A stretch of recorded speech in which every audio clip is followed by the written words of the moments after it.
Hey guys, welcome back to the channel. This is story about what if Naruto become master of Longinus Gear part 1. Before I start, please do support for more amazing content and comments for part 2.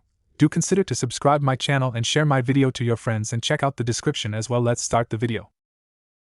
Location: in a forest somewhere in the land of waves. At the moment, the sun that was high in the sky just shined all of its light onto the forest that spread out under it. There were several gushes of wind that caused the leaves that were both falling from the limbs as those that were still one to dance. The sound of their rustling filled the air as the breeze continued to blow the air.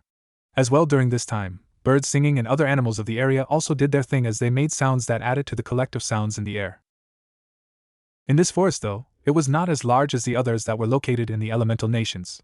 It was small since it was one of the many that covered one of the many islands that made up the small nation that is known as the Land of Waves. Just several months ago, though, this area was filled with suffering and hardship, all due to one greedy man known as Gato. But the strength of one man with the determination to build a bridge despite the threats to his own life had brought them a hero. This bridge builder had went to Konohagakure, who then tricked them into sending a ninja squad to protect him. He lied about who was after him, but this team was not a normal team of 1 jonin and 3 genin. This was a team with something to prove, a team that wanted to help for many different reasons. Even with the truth coming out, this team still did their job. But what he did not know was that on this team was a fate cutter, a person that was the child of prophecy. This was none other than Naruto Uzumaki. This boy influenced hope and strength in the man's grandson. He lighted the fire to strength and courage that soon spread through the citizens of the town to rebel against Gato. That was not all, for this boy actually got the demon of the mist to actually admit that he cared for his tool Haka like a son that he could never really turn off his heart.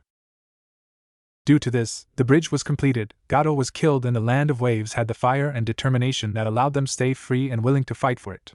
That was not all. The bridge was named the Great Naruto Bridge in honor of its hero Naruto Uzumaki, the genin that relit the fire of courage of the people of the Land of Waves and assisted in its freedom. At the moment, the said hero was sitting next to a tree in the very forest where he met Haku during the mission several months ago. He had returned to find his place in this world, his new path due to the events that had transpired during the invasion of Konohagakure and soon after.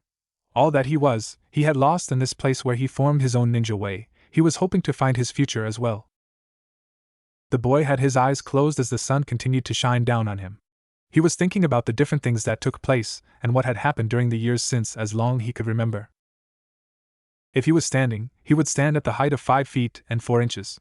He had spiky blonde hair and also had 3 whisker markings on his cheeks and bright blue eyes. Naruto's outfit consisted of an orange tracksuit with blue on the upper shoulder areas as well around the waist areas. There is a white swirl with a tassel on the left side that he learned was the symbol of his mother's clan. The Uzumaki clan, as a red version of it, was on the back, and a large white collar. Under it, which could be seen due to the jacket being unzipped, was a black t-shirt. He was also wearing orange pants with a shuriken holster attached to his right knee since he was right-handed. On his feet was a pair of blue sandals. This was the same outfit that he wore before he became a genin, but the forehead protector that he had on the last time was not there.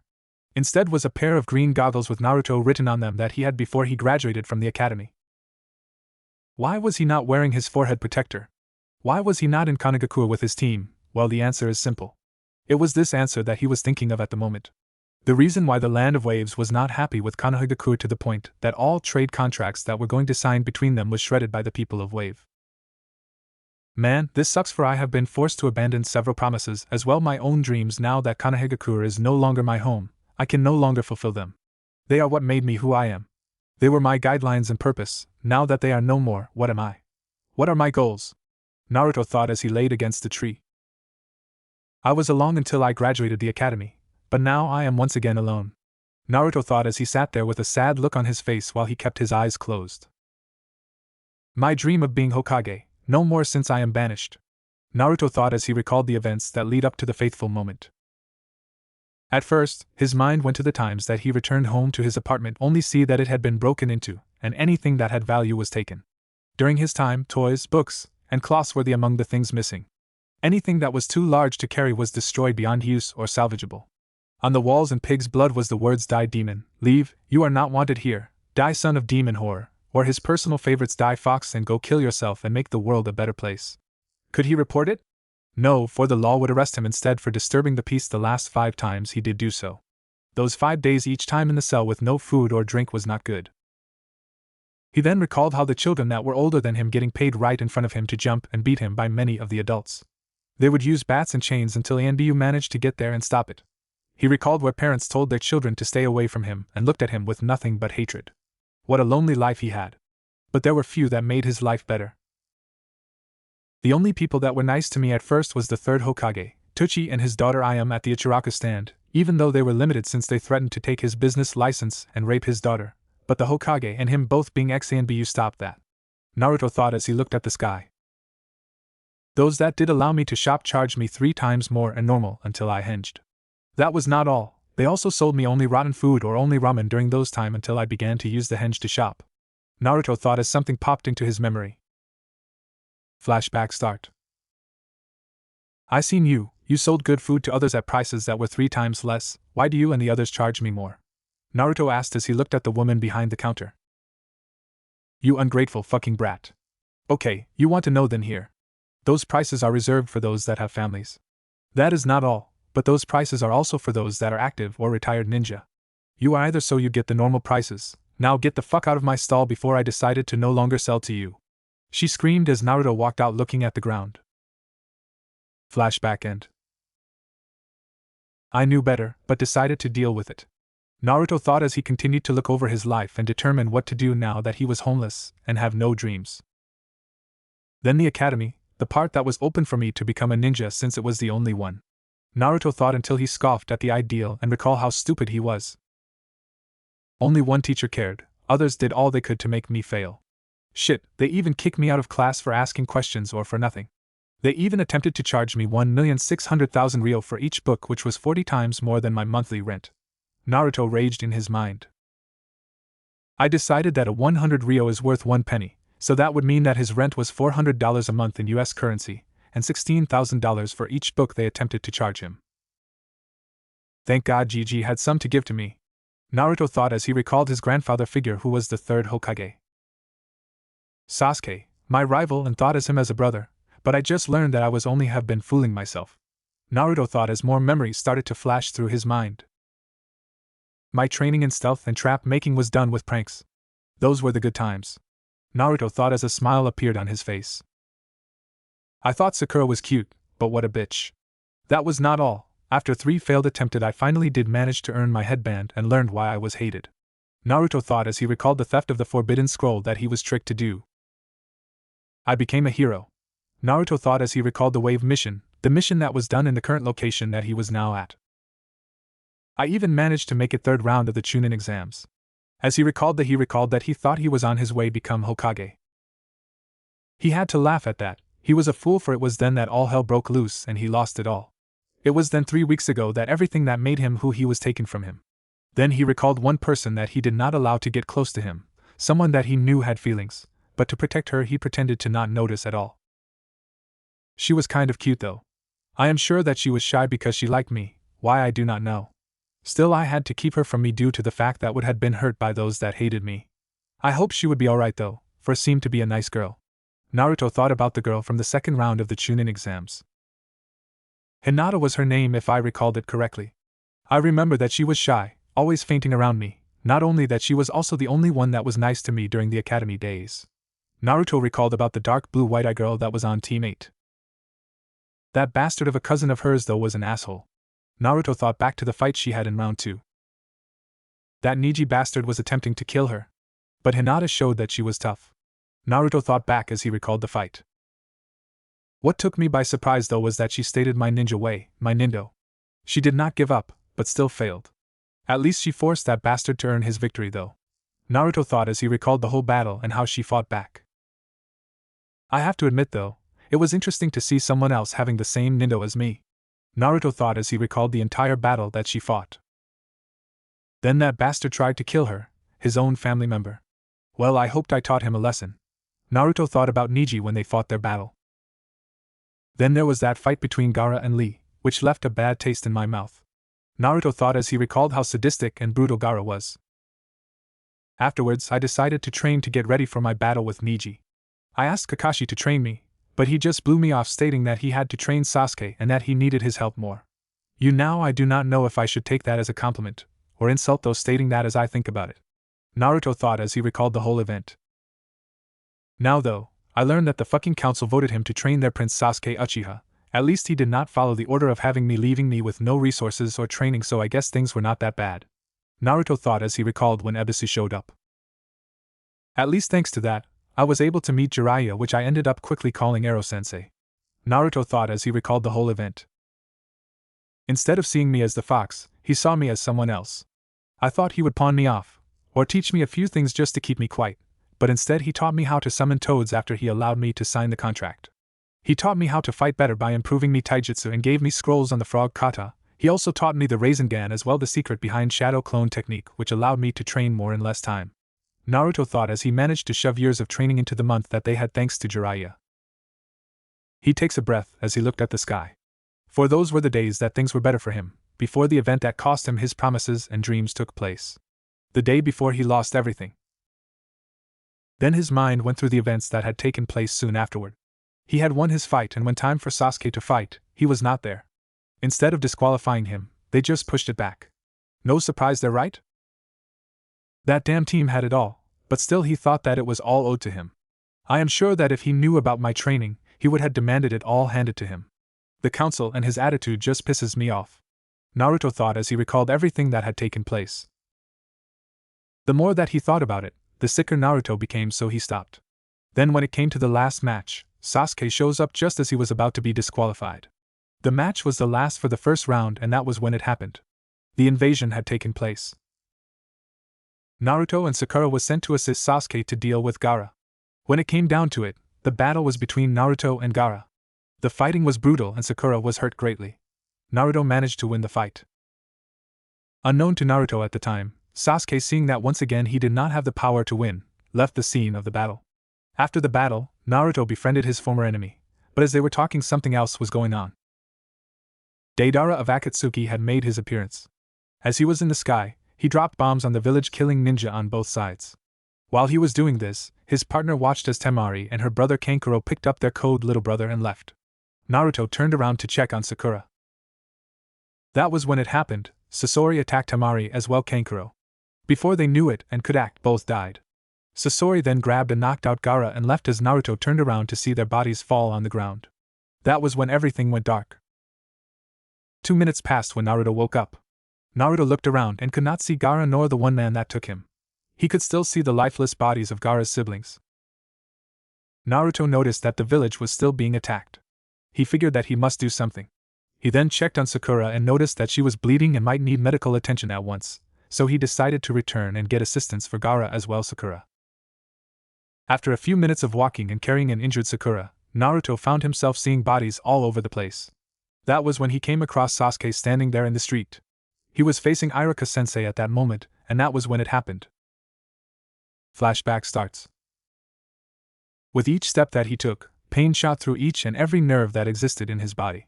He was not sure why he blacked out, but he had a feeling that he was knocked out by someone. Naruto could still hear the sounds of fighting going on between Leaf and the combined force of Sand and Sound Ninja. Naruto though had two goals in mind. One was to get medical attention for Sakura and then assistance on dealing the new threat that had taken Gaara. That was when he came across the scene. He was about to yell for assistance of their teammate, but for some odd reason he could not find his voice. He could not speak at all. Something told him at that moment that Sasuke was not ally. He walked closer as Iruka-sensei turned around and started to walk off. Naruto noticed Sasuke remove his leaf headband and then dropped it to the ground. It was at this moment that Naruto knew that something was not right, and quickly laid Sakura on the ground against the building. He turned around just in time to see Sasuke put on a sound headband and pull out a sword that was attached to his back while an evil smirk appeared on his face. "What are you doing, Sasuke?" Naruto asked in his mind as he saw Sasuke moved, which prompted Naruto to run. Before Naruto could get there though, Sasuke's sword found its way through Iruka's back and right through his stomach. Blood began to flow from his mouth as he turned around to see the evil look that was on Sasuke's face. Naruto continued stopped and glared at the scene as rage began to build up. That was when he heard their conversation. What was not known was that at that moment, Hinata Hyuga had appeared in the alleyway and stopped as she noticed Naruto. She was not sure what to think as she listened to what was going on. She also saw Sasuke kill Iruka as well, so knew that something bad was going on. She hid in the shadows as looked on, while praying that Naruto would be alright. "Why cough cough? Iruka asked as blood flowed from his mouth as Sasuke put his foot onto Iruka's back as Naruto stops, known that it is too late to save his former instructor as he looked down on the ground with his fist clenched. Power, this is a test to see if I have the resolve to gain it. I was told to kill those that are close to the one that I had deemed as a rival as well a threat by Orochimaru. It turns out that the threat is my rival, Sasuke stated as he smirked as the words echoed through Naruto's mind. I already killed those 2 idiots at the ramen stand that the dobe likes to visit so much, and now I just killed you. Orochimaru will be happy that I killed 3 of the 4 people that Naruto cared for before I kill him, Sasuke stated with venom in his voice as he kicked Iruka's corpse off his blade as the man drew his last breath. Anger was there in Naruto's mind from what he heard. Desire to kill and rip Sasuke apart was there in his mind as he stood there looking at the scene that was before him. Naruto was pissed as his voice was there once again. Say Yasuyuki, what are doing? Naruto asked with venom in his voice as Sasuke turned around with a smirk on his face and noticed both his main target standing before him and not far away Sakura, his last target. Simple dobe, I am cutting my bonds with you dobe, Sasuke stated with venom in his voice as a smirk appeared on his face. Why would you do that, team? Naruto stated as he clenched his fist so tight that blood began to drip. I am leaving this worthless village to gain more power to kill my brother. Power to revenge my clan. Something that you do not know about since you are a nobody and a loser, Sasuke stated as he watched Naruto get mad, for this was a battle that he wanted to prove that he was stronger than the clanless dobe. I see that you ran from Gaara with that worthless bitch. Good, that means I can kill her and be done with this test, Sasuke stated as Naruto glared at him. What test is that, team? Naruto asked as he slowly took a deep breath and to make sure that he understood what he had heard earlier. Simple, Orochimaru gave me simple mission to complete to prove that I have what it takes for power, Sasuke stated with a dark smirk on his face as he looked into Naruto's eyes. He stated that I have to kill the people that are dear to the one person that I think as a rival. I chose you and hated the fact that a nobody like you gained happiness from those 2 civilians at the ramen stand as well, our poor bastard of a teacher, Sasuke stated with a dark glare. A demon like you should have died the day you were born for the crimes of murder that you had committed in your 9-tailed fox form, the form that you had before being sealed into human form by the 4th Hokage, which caused his death, Sasuke stated as got into a fighting stance. At that moment, Hinata Hyuga looked at Naruto with wide eyes. Then memories of warnings from the elders of the council when they found out that she liked him came back. They had told her about that night and the burden that Naruto had, but she knew better. Naruto was a human acting as a jailer or prison for the beasts, for he was not that monster at all. I see, you are a traitor then, and you just violated the law that was in place by the old man, Naruto stated as Sasuke smirked. No, the village betrayed me and my clan. As for the law, it hold no meaning to a Uchiha like me, even more since I am leaving this piece of shit of a village. Naruto, you will not stop me and I will kill you dobe, Sasuke stated as he attacked Naruto. Sasuke with speed and skill attempted to cut him down with the kenjutsu moves that he had learned when he saw someone practicing them before the exam. He had used his Sharingan to copy them. Due to this, he was not proficient with them, but still they were lethal moves regardless. Even so, once again Naruto proved to be a force to be reckoned with.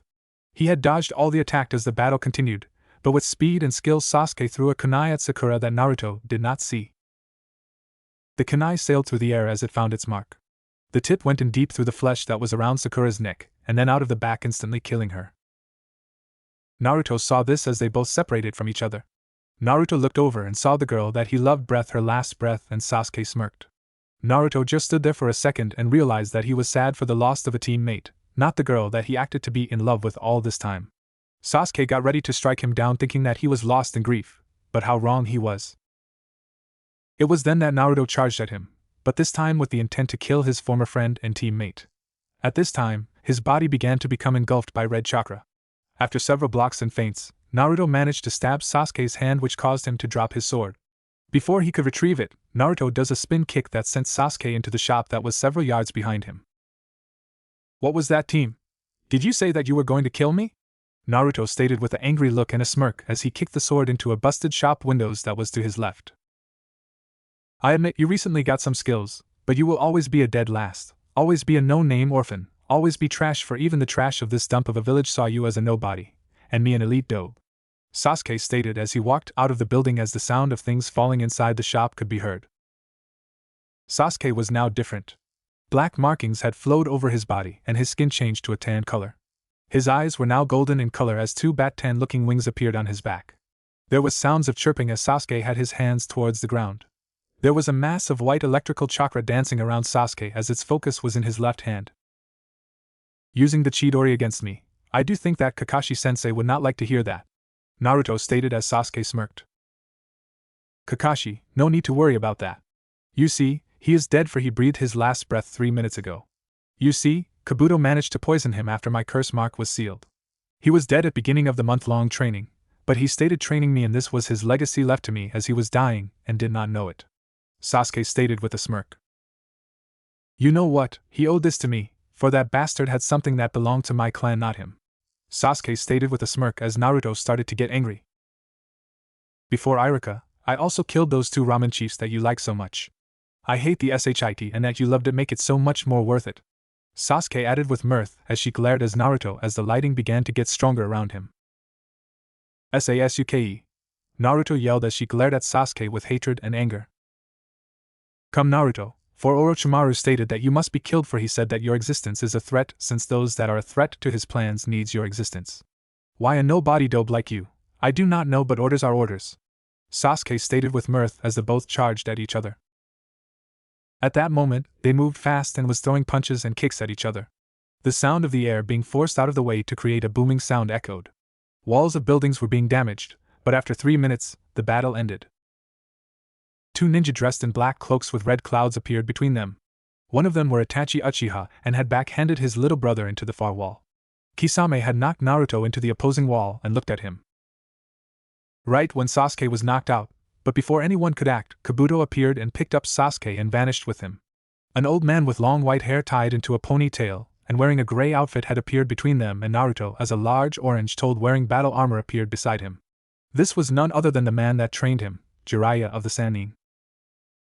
Well, it would seem that Akatsuki is acting sooner than planned, he stated as he stood there looking at Itachi and Kisame. Kisame, let's go for it would seem that Naruto is too protected since Jiraiya of the Sannin is here at the moment, and I just got reports that Sasori and Deidara had captured the One-Tails. Itachi stated as they both shunned Shin out of the area. At that moment, Jiraiya fell to the ground onto his knees. His face showed a lot of pain as Hinata ran up to him and looked at him to see what is wrong with the man that just protected Naruto. Darn it, the poison from Orochimaru's sword is starting to act, the old man stated as he looked at the girl that walked out of the darkness of the alley and approached to down Naruto who was barely awake. Go and get help for me and the Gaki for at least they can ease the pain before I die, and we need to make sure that Naruto is safe, he stated as Hinata nodded her head. Naruto closed his eyes and fell into darkness. Flashback end. I woke up a day later and found out about Gigi being killed. I also found out that Ero-sensei was dying in the hospital from poison. Naruto thought as he recalled the day he went to see him. Flashback start. That day, Naruto was sad. He learned that the last person that he had left in the village was on borrowed time. He was not sure what to think, for it seemed that the world is happy with taking anyone that he cared about from him. It was like the world was wanting him to be lonely. Naruto then got a message that Jiraiya wanted to see him, so Naruto went to see the old man that taught him so much in the past 30 days. Someone that he would be happy to call master. Naruto entered in the room to see that man that was laying there. Naruto could see that he was having trouble breathing, but somehow managed to continue to do so. Gaki, there are a few things that I must tell you and little time to do so, Jiraiya stated in a weak voice, so keep quiet and listen, okay? Naruto did not like what he was hearing, for the one person that he had left was here about to die. Naruto just stood there and nodded his head up and down showing that he will do just that, keep quiet and listen. Sorry I was not there for you growing up, but I was tracking those that came for you yesterday. They want the fox that is inside of you. As your godfather, I had to gather all information that I could gain, so I ask you to forgive me. Now, once I breathe my last breath, summon a toad and tell them that I stated it is time you gain your inheritance, he stated as Naruto just stood there wide-eyed at what he was being told. Keep this a secret, but the last person before yours on the contract for the toads was your father. He expected you to be treated as a hero, but we saw how that turned out. He would not be happy at all, Jiraiya stated with pain in his voice. At that moment, Naruto's mind went to the memory of the contract. He recalled that out of the many handprints and names, only 2 before his was readable. One was Jiraiya Bibuexen, the last name was Osi Sosumi, but it is pervert in Tai so I thought it suited him, and Minato Namikaze. Then it hit Naruto, that was the fourth Hokage and Jiraiya just stated that the person was his father? I know that many times in your life that I should have come for you, but due to my lifestyle and dealing in informants, I thought you would be better here. I found out about your life, so sorry about that. Now your last name was your mother's. All you need to know, their jutsus, pictures and stuff are in care of the toads, for I wanted to be sure that Danzo did not get his hands on the stuff. He stated as Naruto walked to the window and stood there. I forgive you and understand, Godfather. I might be dead last and stupid at times, but I at least understand all that you just said and will keep it to myself. Naruto stated as he turned to look at the man that was his master, the man that was his godfather, with a smile on his face. Thank you, Naruto. Jiraiya stated as he handed Naruto a red book. He looked at it and noticed that it was very thick. He looked at the kanji that was etched in gold on the red leather cover, and it stated Sozo no Sho, or Book of Creation. Naruto continued to look at it. This belonged to your mother. She stated that it contained some history about your clan. He stated as Naruto took the book and then looked at the man. Smear some blood on it, and it will appear on your arm as a seal that only you will see. This is advanced sealing that I am not sure how to do, but it is a good way to protect it from those that have no right to read it. He stated as Naruto did just that and a cloud of smoke appeared. In the matter of seconds the book was gone, but there was a red seal array on his left arm now. Naruto looked at it as Jiraiya smiled. Do not take it out unless you are out of the village and alone. That book was only meant for you. This one, he was saying as he handed another one that looked like it to him, is just a notebook with my notes, for my next book. It will act like a decoy from the real one. If asked, you only receive this one. At that moment, a shinobi on the roof outside of the window looking in just happened to see the second book being given to Naruto. This one had a white mask and just appeared, so he had missed most the beginning of the conversation. It would seem that Naruto had luck on his side at this moment. I see, thank you, Jiraiya-sensei. Naruto stated, thinking that for once he will not call him Ero-sensei. Once again, thank you for your forgiveness, Gaki. The old man stated. He closed his eyes and breathed his last breath. Naruto cried some as he walked out of the hospital and walked back to his apartment. He figured that he would wait before doing anything about his inheritance, for something was telling him that it was too soon. At that moment, the shinobi followed Naruto to his apartment. He watched until another one appeared and nodded to him. The one that watched Naruto during the last moments with the Sannin left to report to his master what he had seen. Flashback end. Then those bastards on the council came for me. Naruto thought as he recalled that only 24 hours had passed since he had returned to his apartment. To this day, thank God that he did not summon a toad or the book due to the mood that he had that day.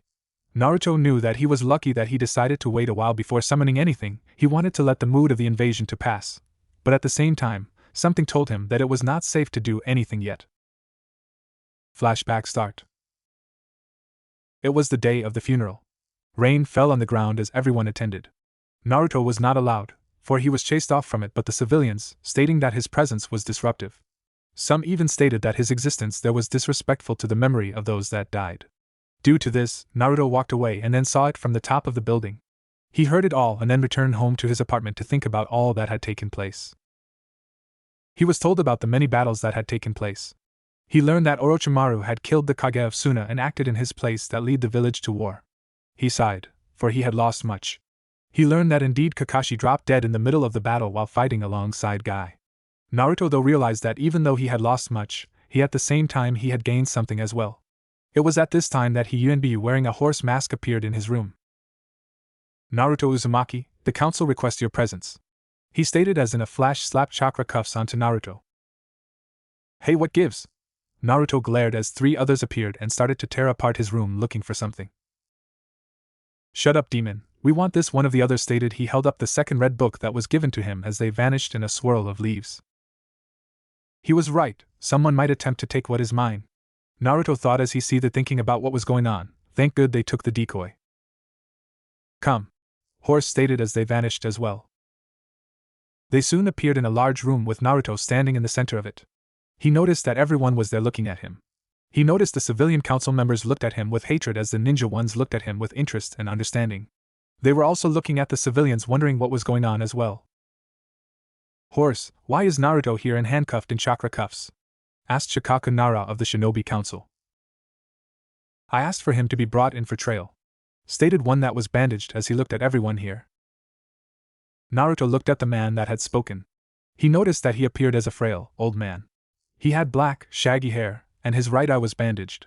Danzo has had an X-shaped scar on his chin ever since his youth. He wore a white shirt, with a black or dark gray robe over the top of it covering from his feet to just over his right shoulder. The robe conceals his right arm, which was bandaged. Danzo, what trail? Hayashi Hyuga as he looked at Naruto with a blank look, then at Danzo. Hayashi had long black hair and featureless white eyes like all members of his clan. He normally wears very traditional, loose-fitting robes with a long-sleeved, brown haori. Naruto remembered him being the uncle of Niji and father Hinata. He is on trial for the murder of Sakura Haruno, Tuchi and Aya Michiraku, as well Irika Yumino. He is also on trial for forcing Sasuke Uchiha to leave the village. A civilian stated as Naruto just glared at the fat man that was speaking. I am innocent, and you know that, as Naruto was saying as Danzo did a hand sign. At that moment, seals appeared on the cuffs and began to burn Naruto's skin at the wrist. Naruto screamed in pain as the civilians smirked, and the shinobi side of the council looked at Danzo in anger, as Naruto screamed in pain as the smell of burning flesh filled the room. Know your place, you fucking demon brat. You are not a person but a malfunctioning weapon, Danzo stated with venom in his voice. That is enough and uncalled for Danzo, for he has the right to say those things as a person and ninja. Some Inuzuka of the Shinobi Council as Danzo released the hand sign, and the pain that Naruto was feeling stopped. He is not, he is a weapon only. But since this is a trail, then he is allowed to speak before we determine his fate, Danzo stated as he cleared at some as Naruto continued to scream in pain as the smell of burning flesh began to fill the room. Some has an animalistic look similar to that of her son Kiba. She has long, spiky, untamed brown hair, vertical slit-like pupils, elongated canine teeth and nails. She also has the clan Fang markings on her cheeks as well as markings over her eyes and a dark shade of purple lipstick. She wears the standard outfit of a Konoha shinobi consisting of flak jacket and a black suit underneath with the sleeves rolled up and bandages around her legs. The pain stopped as Danzo released the sign. Naruto lay there on the ground for a few moments before getting back to his feet and glared at the man that he learned was Danzo. This is the one that he stated wanted my inheritance. Too bad he will never get it, Naruto thought as he took a deep breath. So pup, you are saying that you are innocent of these charges? Some asked as Naruto looked up and nodded his head. Sasuke stated that he killed Tsuchi and Ayam to me after I witnessed him killing Irika-sensei. As for Sakura, she was killed by him during our fight. Even though she was out cold and injured, he threw the kunai that ended her life on purpose to make me maid. He also broke the third's law about my burden, Naruto stated as he looked at Danzo, who just looked at him with a blank look on his face. You lie, you killed them and forced him to leave, you filthy demon, a civilian councilman stated as Naruto just stood their side. What in the hell is going on here? Asked a deep voice that Naruto knew from the 1RST phase of the Chunin exam. The man had a large imposing figure, which he complements with a rugged head and face that was covered with old wounds and scars. Naruto recalled that he had concealed a collection of burn marks, punctures from where screws were used, and long slash marks. The scars are indicative of the physical torture he has endured in the past, and illustrates his capacity to endure pain without giving up the desired information to the enemy. This man was none other than Ibiki Marino. We are putting the demon brat on trial for the death of my baby girl, stated a female member of the council as Naruto looked at her. The woman was a fair-skinned woman with shoulder-length, blonde hair with a single bang which falls down into her face. She also has green eyes and wears a white chipao dress with 3 red circular designs at the bottom of the front of her dress as well as the back. Underneath the dress, she wears pink 3/4 length pants along with brown sandals. Well, sorry, but you cannot have a trial until I was done with my investigation, Mabuki Haruno. I have to say this makes me sick for you have an innocent man here on trial, Ibiki stated as he looked at those on the council. That is a lie, you know it. That little monster killed my daughter, not the great Uchiha, for he was going to choose her to rebuild his clan, Mabuki yelled as Ibiki sighed. So you calling the daughter of a council member a liar, and the heir of the Hyuga at that? I thought you were smarter than that, he stated as he looked at Hayashi, who smirked for a second then continued his stone-cut look. I take it that you investigated her report, and had Inochi look into her memories since his wife is here instead, Hayashi stated as Ibiki nodded his head. Yes, Hinata Hyuga witnessed Sasuke telling Naruto that he killed the ramen stand owners, as well seeing him kill both Sakura and their former teacher. She also witnessed Sasuke telling Naruto that we betrayed the clan and that he was leaving for power to revenge the death of his clan at the hands of Itachi.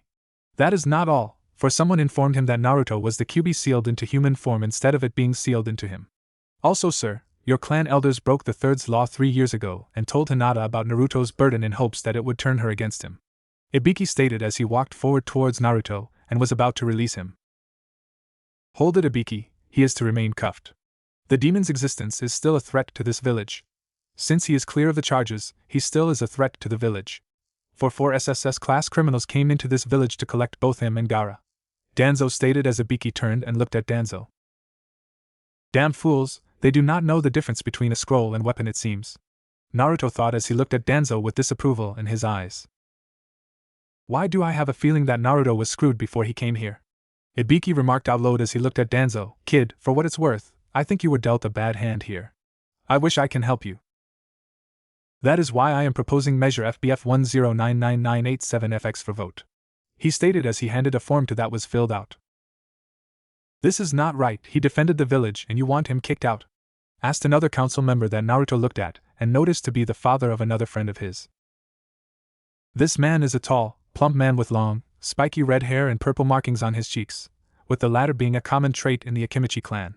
He wears a samurai-like outfit which entails a black suit completed with armor that has the kanji for food. He also wears a rope belt, handguards, and instead of a forehead protector and a hachimaki tied around his head. This man was none other than Choza Akimichi. At least he gets to leave without sealing his chakra, but man, he is not allowed to pack anything at all. I think this is harsh. Choza stated as he continued to look at the form. You all heard about Taki become nothing more than hole in the ground during the time we were being attacked, right? Danzo stated as he looked at the council members who nodded their heads up and down. The SSS criminals that came for Naruto and Gaara are part of an organization called the Akatsuki. A survivor stated that their leader came to Taki and requested that they hand over Fu, the one that held the Jinchuriki of the Nanabai. Of course they refused, and that was when it happened. Their leader, a single man, turned the village into a hole as well, defeated the Jinchuriki, and showed no signs of being tired. Danzo stated as he looked at them all in the room. That threat will come for Naruto as well. We must protect the village and its shinobi, so that is why this measure was made, just in case the charges were false. Danzo stated as he looked at each person that was there in the council, and then he smirked. The measure states that he is be escorted out of this room to the gate, and for him to leave at once. All belongings in his apartment is property of the village, therefore he cannot collect anything. I am calling for the vote now. All those that in favor raise your hands now. Danzo stated as all the civilians voted, with Naruto seeing that they outnumbered the shinobi side that did not raise their hands. Well, it would seem that the measure had passed. Stated another person that Naruto looked to see. This man was with gray hair, a beard, glasses, as well as a constant frown that he's always worn, even in his youth. He also has a strong jawline, a facial structure he has retained even in his old age. This was none other than Hamura Mitokado, advisor to the third, as well his former teammate. Next to him was none other than another advisor and teammate. She had dark eyes and her hair was as pulled back in a twin bun locked by a traditional Japanese hairpin with 2 pearls dangling off the side.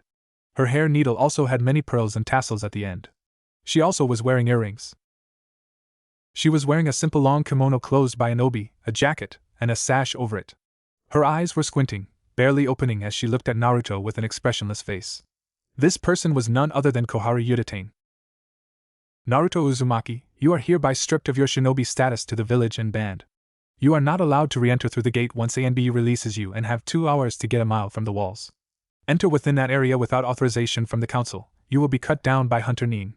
Koharu stated with monotone voice as Naruto sighed and looked down at the ground as he untied the forehead protector that was there. Do you understand, Uzumaki? Hamura asked as Naruto looked up with a blank look with a dull look in his eyes as he threw it on the ground.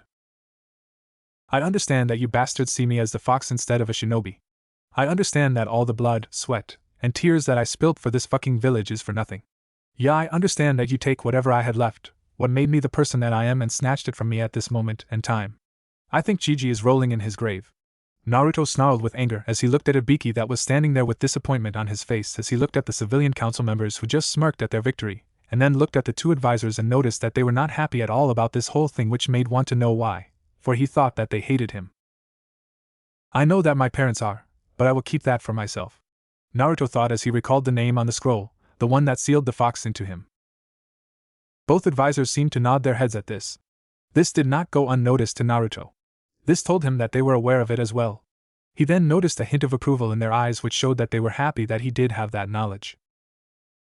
Could this mean that they were my allies as well, "Oh well, Danzo won and this the villages lose," Naruto thought as he looked at them.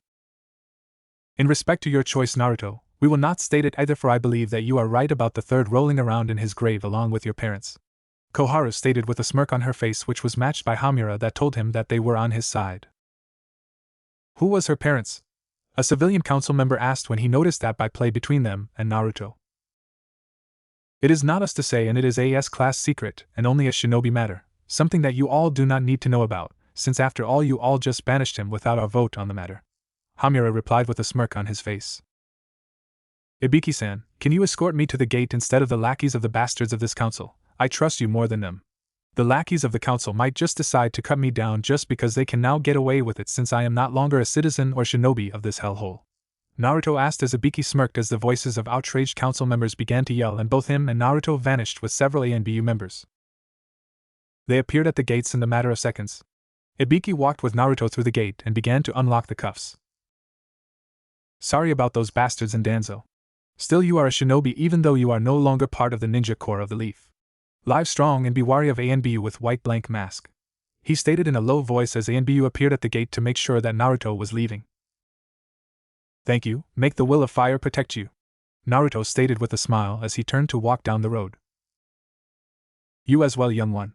Also, kid, you do have one friend in the village even though she was too shy to act on her feelings for you," Ibiki stated with a smile as he turned around and walked off through the gate and head back to his job.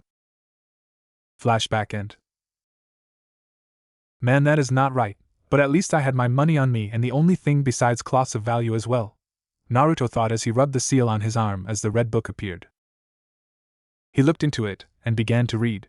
He noticed that it was an old book and was not sure what to think, but still it was something that belonged to his mother. "If you are reading this, then you are the current head of the Uzumaki clan." Naruto looked up at that first sentence. He had a clan? How much did that fucking village take from him out of hatred and anger over the fox? Naruto then looked back down at the book.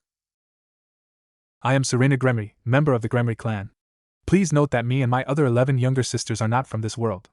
The Gremory clan are one of the 72 pillars of the underworld which is under the rule of Satan Lucifer, and his 3 lieutenants. Things have been like that since the civil war in heaven where we lost. Please note that things are not what they seem. When I first arrived here, I thought I was in another world, but it would seem that I was sent back into time, a time when devils were not active and still licking their wounds, so they were not aware of humans having the ability to fight on par with them. Man, once again humans seemed to impress me to the point that I first fell in love with one. I found out that the magic arrays work well with chakra, so I renamed them seals. Since this was a trait that will pass onward to my children, so it will be a bloodline for our kind since the ability is linked to DNA." He read and then stopped and looked up. "So, one of my ancestors was something called a devil?" Naruto asked himself as he thought about it, and decided that it would be best to wait to read the rest. He closed the book and rubbed some blood on it. In a puff of smoke it vanished once again into the seal that was on his arm. He began to think, for when he left, he felt that he lost his direction in life. He was not sure what to think or do with his life at the moment. But now, after reading this, he began to wonder about things. He had already summoned a toad and gotten his inheritance. Among them was several letters from his father, mother, and Jiraiya. From there, he found out many things about his parents and their hopes and dreams. He also learned about several truths about why he was never told about them and understood. From those letters he had learned that his mother was the last surviving Uzumaki from the village hidden in the whirlpools. He learned that she was meant to rule the clan one day, but the destruction of the village ended that. He learned that out of fear, a force of 3,000 IWA ninja, 3,000 Kumo ninja, and 3,000 of Mist ninja attacked the island that was home of the village hidden of whirlpools. Half was lost, and by the end of the battle, which lasts 4 weeks, only 20 ninja was each village was left. They hunted down his mother and her escort, but after they fell, Leaf ninja appeared and slaughtered all but 3 whole ran from the battle. There she was brought to the Leaf where she learned to become a ninja and later on fell for his father. The attack on her clan sparked the Third Great Ninja War that lasted for 10 years. He learned that IWA, Kumo, and Mist gained no spoils from the invasion, for her father had sealed all the clan scrolls and gave them to her. Naruto had already summoned the toads, and they created a seal on his other arm to contain 3 scrolls. One which had all the belongings of his parents sealed into it. One was a scroll that had all the Uzumaki clan scrolls sealed into it by his mother. The third one was a scroll that had all the scrolls that belongs to his father sealed into it. The toads made the seal on his right arm to contain those scrolls, for Jiraiya had informed them about all the things that he had learned as well the actions of the council the day before the invasion. They were not happy at all and swore to assist Naruto when he called for them even if it was against the leaf. Naruto was happy when the toad seal, for he did not want anyone to know that he had the stuff. He was thinking long and hard about what to do with his future. "Naruto-kun?" asked a low and sweet sound voice that got his attention. Naruto turned to see the girl that was almost killed by her cousin. She had a sad look on her face, and there were signs of her crying due to the red eyes. Around her head was a white headband. The girl had dark blue hair, fair skin, and gentle facial features which he noticed that her father did not have, which meant they were traits that she inherited from her mother. She still had a shy expression.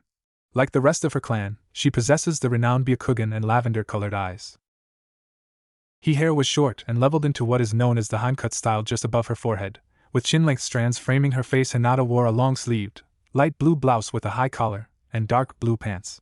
While at home, she was seen in the traditional Hyuga garb, consisting of a simple, loose-fitting robe with different colored trimmings, and an undershirt. The Konoha forehead protector that she had hanging around her neck was no longer there. There was a large backpack on her back as well. Even though her eyes were red from crying, there was an happy look on her face as she looked at Naruto. "Hinata, what are you doing here?" Naruto asked as she walked up and sat down beside him. "Do not faint, for I lost everything but him. Do not faint, for I lost everything but him," Hinata told herself over and over as she blushed just being beside him. "I have no home and heard about your banishment. Right before he died, father told me about a marriage contract that I should honor," Hinata stated as Naruto noticed the sadness in her voice. "What happened to your father?" Naruto asked as she looked down at the ground. "Kumo attacked 10 days after your banishment, Naruto-kun. Most of the clan were killed. My father was injured and on his deathbed my sister was dead. Niji, and most of my clan are dead. The elders decided that I was not clan head material, after learning that my father wanted me to honor the marriage contract that he had, I was forced to leave active service and travel to meet my husband," Hinata stated with sadness in her voice. "Sorry to hear about your father," Naruto stated as he hugged her as her face turned red, but she managed to keep from fainting. Thank you Naruto-kun," Hinata stated with a smile on her face. "Well, since I also do not have a home or any idea of where to go, I was heading to my mother's homeland for guidance on what to do with my life. I can go with you and protect you until you reach your future husband's house," Naruto stated with a smile on his face. That would not be needed," Hinata stated as a small smirk that was not seen by him formed on her face as she walked up to him. "I see, you do not want the Naruto was saying when it happened." The sound of an open hand hitting the side of his face echoed through the air. The sound vibrated through the air as Naruto's face was red as Hinata just glared at him. She had just slapped him and for the first time ever. "Do you not ever say that? Those stupid villagers have no fucking idea the difference between a container and the actual nine-tails beast." Hinata yelled at him as Naruto just looked at her dumbfounded for 3 reasons. 1. Hinata just slapped him. Hinata, the girl that he thought would never hurt a fly, had just slapped him for repeating the things that the villagers had called him. 2. She just yelled at him, sweet soft-spoken and sweet Hinata just yelled at him. This was something that he was sure no one in their class would believe if they saw it, for he was not believing it himself. 3. She knew his secret and just stated that he was not a demon. She just stated that the villagers were wrong about him and did not stutter at all while saying it. What in the world was going on here? Did I just woke up in a world where nothing is like it seems? Naruto asked himself as he looked at her. These eyes of mine showed me. I watched you since that snowy day that you saved me from those bullies and gave me this scarf. Hinata stated as she pulled out an old red-colored tattered scarf, as for some odd reason she was no longer stuttering. Naruto looked at it. That was when a memory came to him. It was that one time he saw a girl being pushed around. They were calling her names and were trying to force her to do more than she should just because they hated her clan. Naruto jumped in and fought the bullies, but lost. Still he had saved the girl and gave her that scarf. You never gave up. Me, a disappointment of my clan, was lost and lonely, but I saw you never gave up. I overheard you tell the Hokage at the ramen stand your ninja way and thought it was perfect, so I adopted it. You have been my inspiration, Naruto. You have been my guidance and strength. Hinata stated as she smiled at Naruto and then looked him in the eye. I am sick and tired of hearing bad things about you. I do not want to hear you say them, for they are not true. Now, the reason why I do not need you to protect me as I met my husband is the following reasons," Hinata stated as she began to blush once again. 1. Upon father's death, the elders of the clan saw to it that I was sealed. A different kind of seal that is much different than the one that Niji had. It still protected the Byakugan. As for clan head, Hikori and cousin was made head of the clan. Hinata stated as Naruto recalled what he learned about the seal from Niji, and clenched his fist in anger, but was happy that Hinata was given a different one. 2. I was cast out of the clan since the version that was used on me cannot be activated by them to force me to submit. Lucky from his deathbed, father was able to make sure I was given the seal even though he could not stop those old grumpy men that were known as the elders of my clan. Hinata stated with a sad smile. I am no longer part of the Hyuga clan. I decided to honor the marriage contract, and went looking for my husband who was a hero. Hinata stated as her face began to blush. I see, a lucky guy, Naruto stated as she blushed and looked at him. I was not happy to learn that he was banished from the village.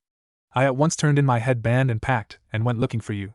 I used some of my money to pay for a mission for my old team to track you, Hinata stated with a smile as she looked at Naruto as the words began to sink in. What? You are saying that I am Naruto was saying in disbelief, and Hinata stepped forward and then kissed him on the lips before leaning into his chest while wrapping her arms around him. Yes, I am betrothed to you, Naruto, Hinata stated with a smile on her face as she once again kissed him on the lips. Now, you stated that you are going to your mother's homeland. I take it that we are going to the land of whirlpools, Hinata stated as she snugged into his chest with a smile on her face. Yeah, wait, how do you know? Naruto asked as Hinata placed her arms around him. Finally, I got you and I am not letting you go. I've been in love with you since the day I met you, Hinata stated as she looked into his eyes. As for your question, before he died, my father told me that he and mother were friends with your parents.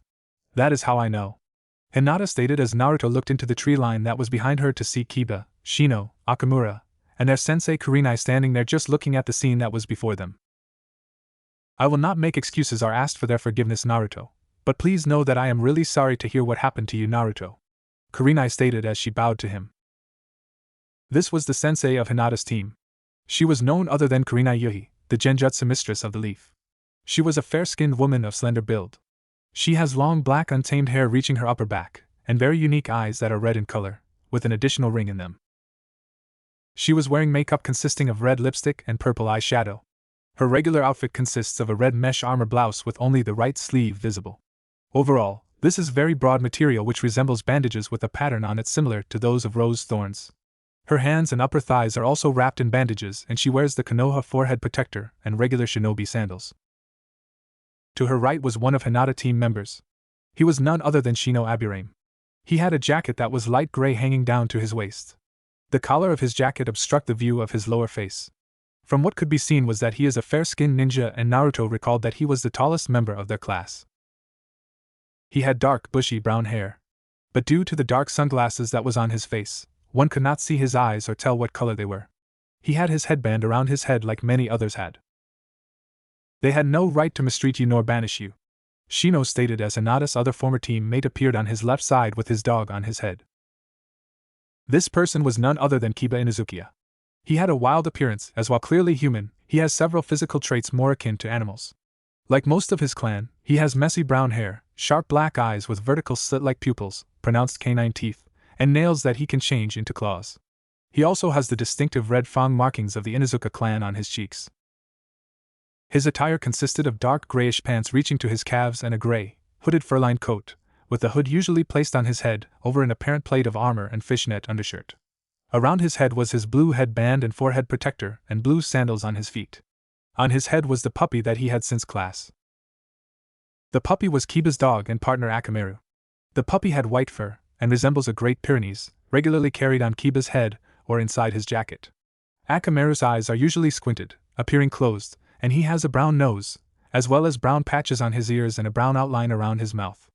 His fur on top of his head is styled to somewhat resemble a mohawk. Yeah, those bastards made me and my clan sick, for they had not meaning of honor and duty, Kiba stated as he then smiled and looked at Hinata.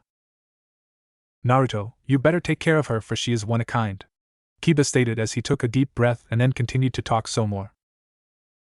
They told the entire village about your burden. Sorry about the past between us, man.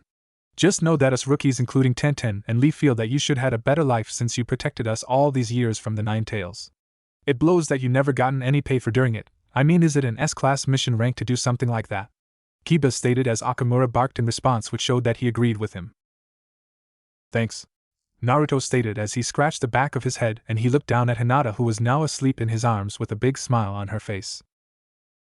She had not slept at once since we left to find you. She was worried about you, for she was not joking when she stated that she loved you, Naruto. You were just too dense and into Sakura to notice it, Shino stated as Naruto sighed and looked at Hinata as he thought about all the interactions that he had with her. I did notice at first, but I felt that her clan would not like it at all, or the village might torment her for being with me. So I did the only thing I thought possible and went after Sakura, who I knew would never give me the time or day, Naruto stated as Hinata snuggled more into his chest. So, you are an Uzumaki not only in name but in blood. I knew a Kushina Uzumaki while being a genin, and she was one heck of a kunoichi.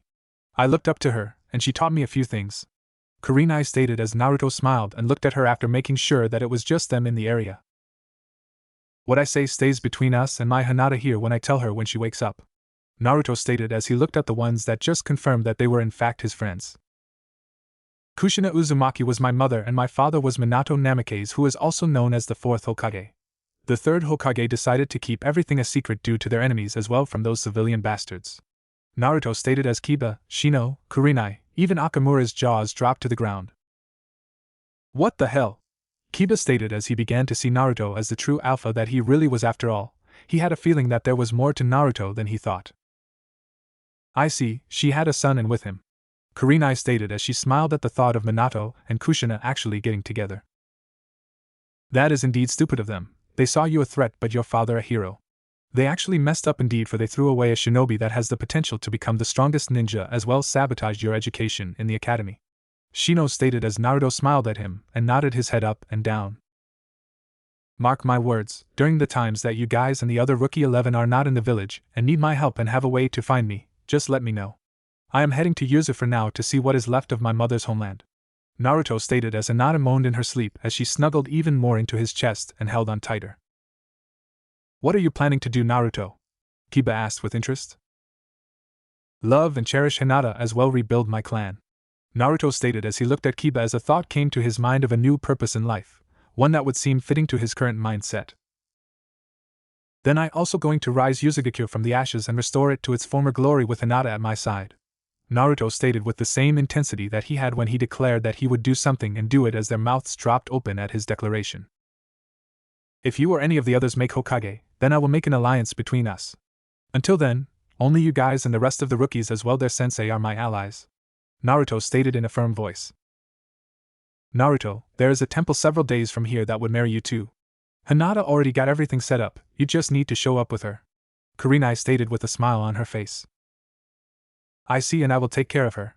She had given me a new path to follow and helped to think for once since the banishment took place, Naruto stated with a real smile since the invasion. They said their goodbyes. For a few more minutes, Naruto allowed Hinata to stay there and take a nap. He then decided that it was time to move on, for enemies might find them. Several months later in the ruins of Uzugakure. Both Naruto several days later after meeting up had been married at the temple, but to be sure that no enemies would find them, Naruto and Hinata left soon after. Now at the moment, they were walking among the ruins of the once great village Uzugakure. So far they only kissed and hugged, but she told him something that he did not expect. Any other wife he may gain to rebuild his clan, she had to okay them first. Hinata just told him in those words to use the Clan Restoration Act to rebuild his clan. Naruto had done some training with a few of the scrolls that he had managed gain from the toads. He was using the shadow clones and learn at a fast rate and continued to train. He knew that soon, enemies would come looking for him and figured that he must be ready for them as well, strong enough to rebuild his clan. After training he walked through the door of the house that he managed to repair in the ruins. That was when it happened, a black hole appeared and sucked both of them into it. Right after that, strong winds and lightning streaked endlessly through the sky.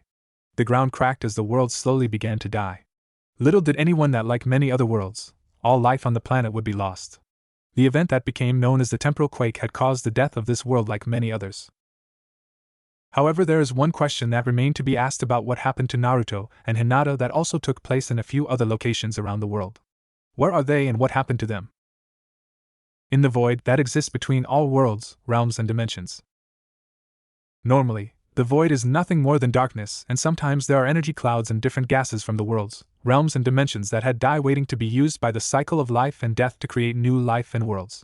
This time, though, due to the event that has become known as the temporal quake that had taken place which shattered many worlds, it now filled with souls that died outside the cycle of life and death, as well pieces of different realms, worlds, and dimensions that had met their untimely end due to the temporal quake. There were also bodies of those that were dying or already dead due to the lack of oxygen in the void. Among it all was none other than Naruto Uzumaki Namikaze and his wife Hinata Hyuga Uzumaki Namikaze. Naruto had his arms wrapped around her as if he was acting like a protective shield to her. It turned out when they first appeared, rocks and other debris assaulted them. They had sharp edges and was slicing through their skin and cloths. Naruto, being the caring person that he was, he grabbed her and held her in deeply in his arms and taking most the assault for her, acting like a shield. He did this so she would be injured less, since he could heal fast compared to normal people due to the chakra from the Ione tail fox. Little did they know that soon they were about to be separated for a while. Someone that was not normal in the void was in there looking for specifically for them. This person was a being of great power. She was not evil nor was good, and only acted when the balance between the two is disrupted by a force or forces that did not belong to that world. This temporal quake had unbalanced many things, and in some cases forced outside forces into worlds that they do not belong. She would not allow those that were in the void to die, but she would make sure that the balance between good and evil after their introduction was balanced before allowed the force of free will to act after they are added to the world. She was currently standing there on one of the many pieces of land that was just floating around in the void. Light from several fires that were there around her, since oxygen that was not there was currently in bubbles, are different parts of the void until they disperse or her use them to create a new world if need be. That is not all, for the being that currently called it home might destroy it just flying through it. This woman had long hair that had even streaks of black, white, red and blue as it flowed all the way to the center of her back. It was long enough to be tied into a ponytail by a red silk ribbon that was braided through several different strands of her hair like it was a rope that reached to the center of her back. She was wearing a blue leather corset that had its straps reached up to her neck instead of shoulders, exposing her back. It ended just below her as there was opening in the center showing her cleavage of her size D, as it was laced up with black leather straps that was threaded through silver stubs like a string. She was also wearing a pair of red leather pants that were form-fitting, which showed off her muscular but slender-toned legs. On her feet were red leather high-heel boots that had black metal chin guards and kick pads on them as they went all the way to her knees. On her hands were red leather fingerless gloves that had black metal plates attached to them which covered the back of her hands and reached to her knuckles, where there was second plate fixed over her knuckles like brass knuckles. She also had a white leather belt that had several pouches on it around her waist. There was a red leather wrapped hilt sticking out from her left side that belonged to a kodachi sword that was in a black scabbard that had been strapped to her back onto the belt, as the other end sticking out of her right side. She had a medium-build body despite the muscle structure that seemed to add more to her femininity than take away from it.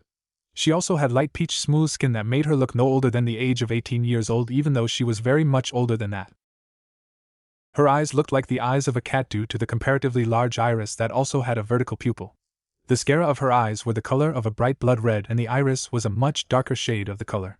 Her pupils looked like they were nothing more than vertical slits, but like theirs, there was a second iris and pupil inside of them. Her eyes looked like they were made of pure liquid crystal that retained some form of a solid texture, but seemed to keep the liquid properties of a normal eye.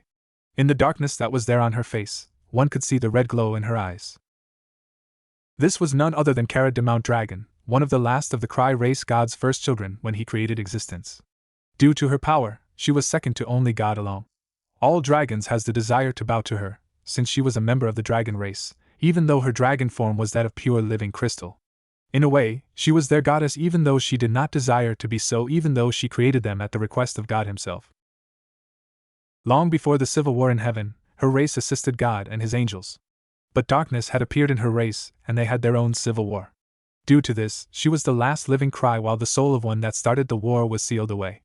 Even though in several worlds, Chaos is currently influencing many people to do to his mission, which is destroy all creation in order to obtain what he called real peace. She was not happy, for this was not the case before the temporal quake, which had weakened the seal to the point that he was not influencing several different worlds that did have his presence in the first place. This was why she was acting now, to give those worlds that she managed to save from the temporal quake a chance to survive even with his influence. But upon her waking up, she learned something disturbing. She learned that her father, the father of all life, was dead. She could not find his presence other than in his creations. In some cases, there was lesser forms of him running around, but still his main form was gone. She was not happy about this, for something must have happened, for she knew he was having trouble with Lucifer, his right hand and favorite angel in many realms. But still she went to sleep and only to wake up to find some of his angels had fallen. I must focus on my mission, for chaos has caused too much trouble in Earth Realm 09212009, an alternate version of Earth Realm 09212008. Kara thought as she recalled what she'd seen. During her time of working to repair the damage of many different realms after dealing the cause of the temporal quake, she came across Earth Realm 09232016, an alternate version of Earth Realm 09202008. In this realm, a fate cutter by the name of Issei Hayato was supposed to bring peace between the different factions, but chaos caused the creation of an organization that managed to assist the original Lucifer to remain in power, which caused the birth of Longinus Gremory, which caused his death. It would seem that chaos is bent on his stopping him, so since that world was lost, she decided to stop him in another realm, which was Earth Realm 09212008, where Rias was still alive and all was almost the same as the main timeline, which was protected by her like the others from chaos's influence. So, she decided to change a few things. Earth Realm 08052015 was destroyed. That world's fate cutter was in somewhere in the void for the past 300 million years. Here time means nothing since it nearly does not exist. A second her could be a million years in one of the worlds depending on the location. However, since members of his world are serving forces that are acting on Chaos' behalf in 09212008, she will remove Issei out of play and bring in Naruto. Granted, she will make sure that they boy will become a devil, just part of another peerage that she had created through hidden guidance from another world. A peerage that would suit Issei since someone like him was needed for those girls, since their human male was killed before he meets them, which triggered their world's destruction. Issei would be given a copy of the gear that he currently has, but without the soul of Drake, for Naruto will have it. Rias will gain Naruto as a member of her peerage, while the other peerage will gain Issei instead. Issei will still play a part, but Naruto will be the main part of the world. Kara thought as she scanned for Naruto and his new wife Hinata that she knows was sucked into the void before the destruction of their world along with several others. I might even find Setsuna Uchiha, the female version that married Naruto of her world along with Hinata into the plan, for she is the last leaf shinobi of her world since her Naruto's death along her Hinata's death. Kara thought as she planned out things. Since Earth Realm 09212007 Rias is dead along with Earth Realm 09212009 version of Rias is dead, and there was not such person in Earth Realm 09212006 and Earth Realm 09211010. All their power went to Rias in Earth Realm 09212008, meaning that she will have a much different evil pieces than the others. That is not all, for I convinced the Juka Beelzebub of Earth Realm 09212008 to create a more advanced evil piece system to suit my needs. Kara thought as she noticed what she was looking for. I think I should take Kira Yuto, a female version of Kiba Yuto in Earth Realm 09212007, and Yukiko Vladi, who is the female version of Gasper Vladi of Earth Realm 09212009. Even though in the others, they would have died without Rias' assistance, in those two they managed to survive and become warriors, I might use them as well since their worlds are about to die due to self-destruction. Kara thought as she smiled and then vanished in a flash of red light. Another location of the void. Naruto and Hinata was still floating in the void. Naruto was nearly out of it from the blood lost, while Hinata was out but in bliss due to the fact that she was in Naruto's arms being held protectively. Both of their clothing was shredded due to the rocks and other sharp objects formed several explosions that had taken place in the void since their entry. Just as he was about to relax, the shock wave from another explosion sends them into a large boulder that was there in their path. Naruto being protective of the last person alive that was precious to him, he once again held on to her tightly. Hinata, I will not lose you. I refuse to let you go unless it is something that one want it would seem, but be it Kami or man, I will die before I let you go. Naruto swore in his mind as he held on to her tightly as his back impacted right into the boulder. He had hit it with so much force, the boulder shattered right on impact. The pain from the impact shot through his body. The pain was so great that Naruto could not block it out, but he refused to scream to keep Hinata from worrying about him. Little did he know that she was out cold at the moment, but the pain was bad enough that Naruto blacked out. Even out cold, he still had a protective hold on Hinata, shielding her from any danger that might their way. It was at this time that Kara appeared by them. Kara smiled as she used her power to create a bubble of air as well as shield to keep any more shock waves from bothering them. As if he could sense her and knew that she meant them no harm, Naruto released his hold on Hinata. At this, Kara smiled and regretted what she would have to do, but it was needed if things were going to happen according to her plan. Hinata Hyuga Uzumaki Namikaze and Naruto Uzumaki Namikaze, Shinobi of Earth Realm 08052015, you both would do nicely. Mainly you Naruto, the fate cutter of that world, for since my enemy caused your fate to change, I am giving you a new one as well, a mission along with a few others. Kara stated as she then looked at Hinata. You, my dear, will have to suffer Naruto withdrawal for a little while, but relax, he will come to you. Your mission is to assist the one that I send you to and prepare things with the others for Naruto's arrival. Kara stated as she snapped her fingers and Hinata began to have a white glow around her. It is going to hurt when you first arrive, but deal with it. You will gain more strength and courage thanks to it. Just do your mission and have things ready for him, for the world would change but your plans will stay the same, young Kunoichi. I promise you that your Naruto will return to you, but with a better set of tools to work with to change the world as he was meant to. Kara telepathically told Hinata as she slowly vanished into thin air as the glow dissipated. It is here in this void and a soon-to-be explosion will send it here. Sorry Naruto, but you need this blade, so sorry about the pain. Kara thought with a sad face, but smiled as she sensed what the fox was about to do. Naruto, pain is about to come, but trust me, things will improve for you in ways that you never dreamed of. It is time we gods and goddess and other higher beings paid you instead. Kara stated with a smile on her face as looked at him. I know that you will remain alive until I am done with you. It is time that I check on an old friend. Kara stated as she snapped her fingers and vanished into thin air. In the seal that is on Naruto. Damn it, Kit, you and your damn luck.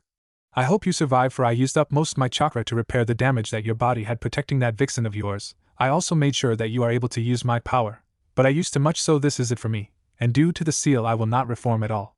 The Biju that was known as the nine-tailed fox as well, the QB slowly began to vanish.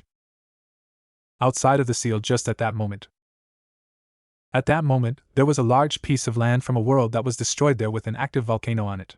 This volcano decided to explode at that moment, shattering the large land mass. The shock wave from the explosion pushed him further into the void as he was slammed through some more boulders that were there. His body began to bleed as blood ran from the wounds and red chakra engulfed him. It was at that moment that a katana sword came flying towards Naruto and stabs him right in the arm. It has a straight 27-inch blade with a square guard. Both sides of the blade shined with the sharpness of the blade. Its overall length was 40 3/4 of inch. The 10.5-inch hilt was wrapped in red leather, and there was a whirlpool symbol that showed that it was a Uzumaki blade. As the blood touched it, the blade glowed blue as it slowly flew through the blade and into Naruto's body as it glowed and then faded. When the glow had faded, seals that was etched into the blade appeared for a few seconds before it returned back to normal. Once again back inside of the seal of Naruto. I am still here? Thought Kurama as he opened his eyes and looked through the bars.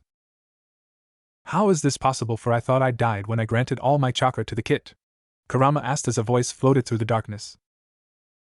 It is not your time, old friend, as well as it not his. A female voice stated as Kurama looked around. Who is there, and show yourself? He demanded as the sound of high-heeled boots hit the water of the tunnels as it echoed off the walls. As the sounds of the slow walk continued to echo off the walls, Kurama began to wonder who this person, for the air began to fill with pure unsaturated power that was way above his own. He was not sure what to think, as somewhere in the back of his mind, he thinks that he felt the power once before. Poor king of the Kitsune, first banished into the void and then forced to become one with the Jubi and then once again forced apart. The female voice stated with a hint of mirth in her voice as a shapely female silhouette started to form as she slowly walked closer to the light while seductively swinging her hips. Then only forced to become a weapon by Madara Uchiha, but then sealed not one but 3 containers. But then you attempt to save this boy by give all of your power in all forms at the cost of your life. Who would have thought it was possible that a selfish being such as yourself would do such an act? She stated as she walked into the light where Kurama could see as he stood there in disbelief. The person that had walked before him into the light was the last person that he expected, for she was the true queen of the dragons. No one had seen her in over 1,000 million years, long before Lucifer rebelled against the rule of God. Many thought she died, but some stated that sealing the soul of her fellow cry with God's assistance drained her, so she went to rest. Kara de Mount Dragon, true queen of the dragons, as the only person that could be called goddess of the dragons and fate. What do I owe you the missing queen's visit in this meager prison that I call home? Kurama asked as he eyed the woman that was standing before his cage. I left recover the power that I lost after the sealing, but I woke up to find out that he assisted a sentenced soul in hell with information for her escape. She went back in time of her world and caused a massive temporal quake, destroying existence, and many worlds. I acted and attempted to save as many as I could, but for many I was too late, so I had to create new realms. Kara stated as she looked at him while walking towards him. Chaos Seal is allowing him to influence beings in many different worlds, guiding them to cause the death and destruction of their world, saying that it is the only way to attain everlasting true peace. So you know my way of dealing with things, and since several from his world, including the one that enslaved you and the one that killed all that he cared for, is in this other world, a world where that versions of him had already saved 3 million years ago, he could save it. Kara stated as Kurama snarled at what he was being told. You mean to tell me that reject is the reason why I am dying in this void? Kurama roared as the cage bars rattled. Yes, his new faction is a mixture of several races and bear the name of your enemy that you and Naruto had in your world. They are hiding in the shadows while assisting others to move in the world. Their goal is to end all life. Kara stated as she looked at her longtime friend. You and Naruto are to be my tools, but him mainly to be my champion. His influence, or ability to talk to this group that has taken the name of the Akatsuki, I cannot stop without breaking the laws that Father created for all beings to follow when he created existence, that we follow the laws that he gave our races and act in accordance to them. Kara stated as she looked at him. He managed to screw up a young devil's plans, for she was fated to build a peerage that would become heroes. He also managed to create some other issues, but I had assisted, but still 2 souls died that should not have. Kara stated as she looked in the eyes of Kurama. I managed to protect the other timelines, but the fucker managed to send one to total annihilation and corrupt another one in the main existence when I caught him, and that is the one that you two will be headed into. Kara stated with a smile on her face. I see, but that does not explain why he is stable and still near death, and I am still here when I attempted to give him all my chakra, which would cause me to no longer exist, Kara. The QB stated in a low growl as she smirked at him, which was pissing him off. The sword that is currently in his arm is the reason why. This very sword can only be held by a Gremory or Uzumaki, and it is his. My gift for its name is Shadow Cutter. Kara stated as she sat there looking at her. You mean it is in his arm, the blade that cuts through shadows, which results in cutting through the actual thing that casts the shadow, the blade of death and destruction that will only serve those of pure heart, the blade that even God, your father, feared even more than the 13 Longinus, since it only needed to cut the shadow of the person to kill them? The Kyuki asked as he looked at her with wide eyes. Yes, but now before I attend to any more of your questions, listen well. Hinata is not the only one that I am bringing into this, for there is another one from another Naruto world that is too far gone to be saved. That is not all, for there is a soul that is different but the same as one of the souls that were lost. She stated as she placed her right index finger by her mouth. That is not all, there will be a few others from the void will come, and I will make sure that devil gain them. Kara stated as she looked at Kurama. I have not decided if I just copy your power and free you or let you gain a roommate, and things will change in here for you. She stated as she held out her right hand as a large orange ball of energy appeared. What is that? QB asked, looking at the ball of energy while sensing that it was familiar somehow. This is the other half of you, Kurama, and there are a few other changes that will take place. If you stay here, then you will become Naruto's partner in this new world and will work with his new roommate when he comes. She stated with a smile and a gleam in her eyes to show that there was not room for argument. But before I decided if I keep you here or allow you to leave the seal, inform me what you have planned if are not in the seal and if I return you back to your true form. Kara stated as her smile became a sadistic smirk on her face. In the void at that moment, the barely alive body of one Hinata Hyuga Uzumaki Namikaze was floating in the void. She was slowly dying from the lack of oxygen. A small shower of rocks had cut into her and shredded her clothing, but she was still alive despite the bleeding that was going on. Even though her clothes were shredded, they still managed to allow her to keep her modesty. The pouches were still in one piece as they remained on her body still. The whole time, she was saying Naruto's name over and over. Even though she was in pain, her mind was on Naruto. In the matter of seconds, a large red dragon appeared and flew by.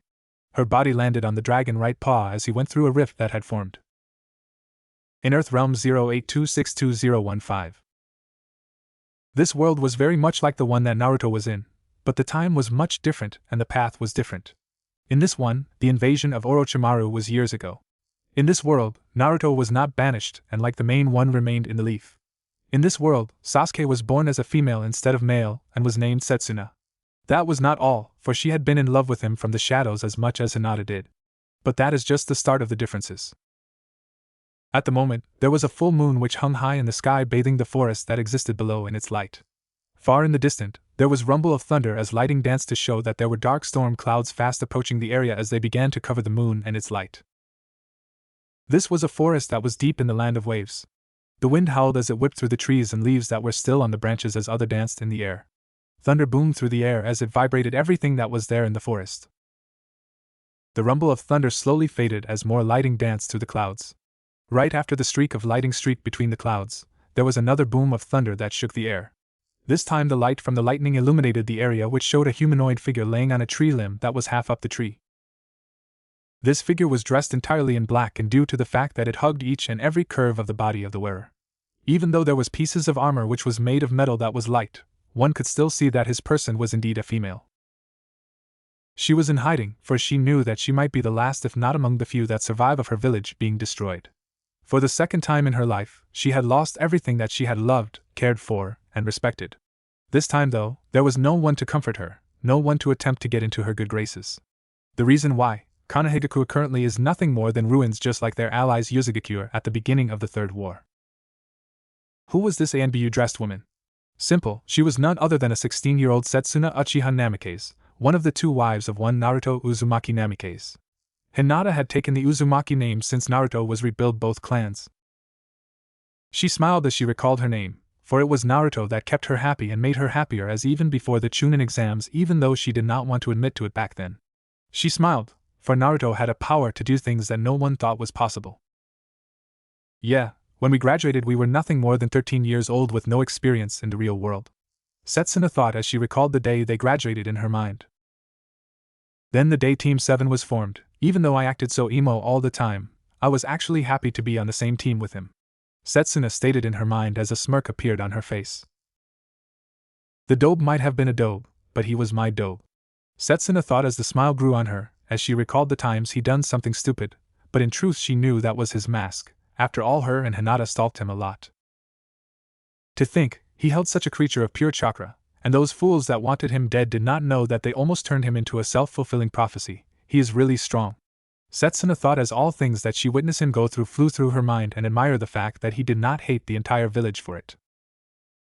One look at Setsuna, one could tell that if she was standing, she would be standing at the height of 6 feet tall and had a slender body build with decent size to add to it, which was shown in great detail due to the Anbu outfit that she was wearing. Due to the outfit, one could tell that her body measurements were 39 inches at the, 22 inches at the waist, and 34 inches at the hips. She had her long black hair tied into a ponytail with a dark red ribbon as it reached to the center of her back. On her right shoulder was a black and dark gray Uzumaki clan mark, and on her left shoulder was the Uchiha clan mark. Where it was white was dark gray, and where it was red was black. Tied around her head was a leaf headband, for her mask was shattered during the battle that she had fought a week ago. On her back was a 3-foot-long katana sword with its hilt wrapped in red leather, with it sticking up and popping up over her right shoulder. There was a kodachi that has the same kind of hilt, but the hilt was poking out from her left side as the point from her right side. Both scabbards were black in color. Around her waist was a black leather belt. Strapped on her legs were pouches that were made of tougher material than the outfit, and they were filled with kunai and shuriken. On her waist were several more pouches that were filled with scrolls and explosive tags. They were all black in color.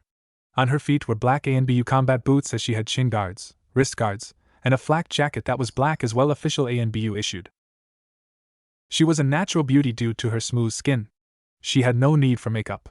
There was a gash that ran across her right eye which was still fresh since it happened just several weeks ago.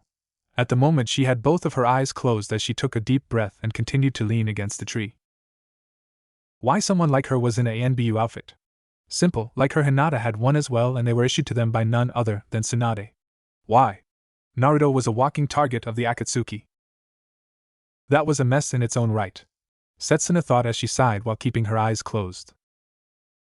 The air smelled of dried blood and death at the moment, for that was due to the fact that she had not found the time to take a bath yet, for she had to make sure that none of the united forces would find her.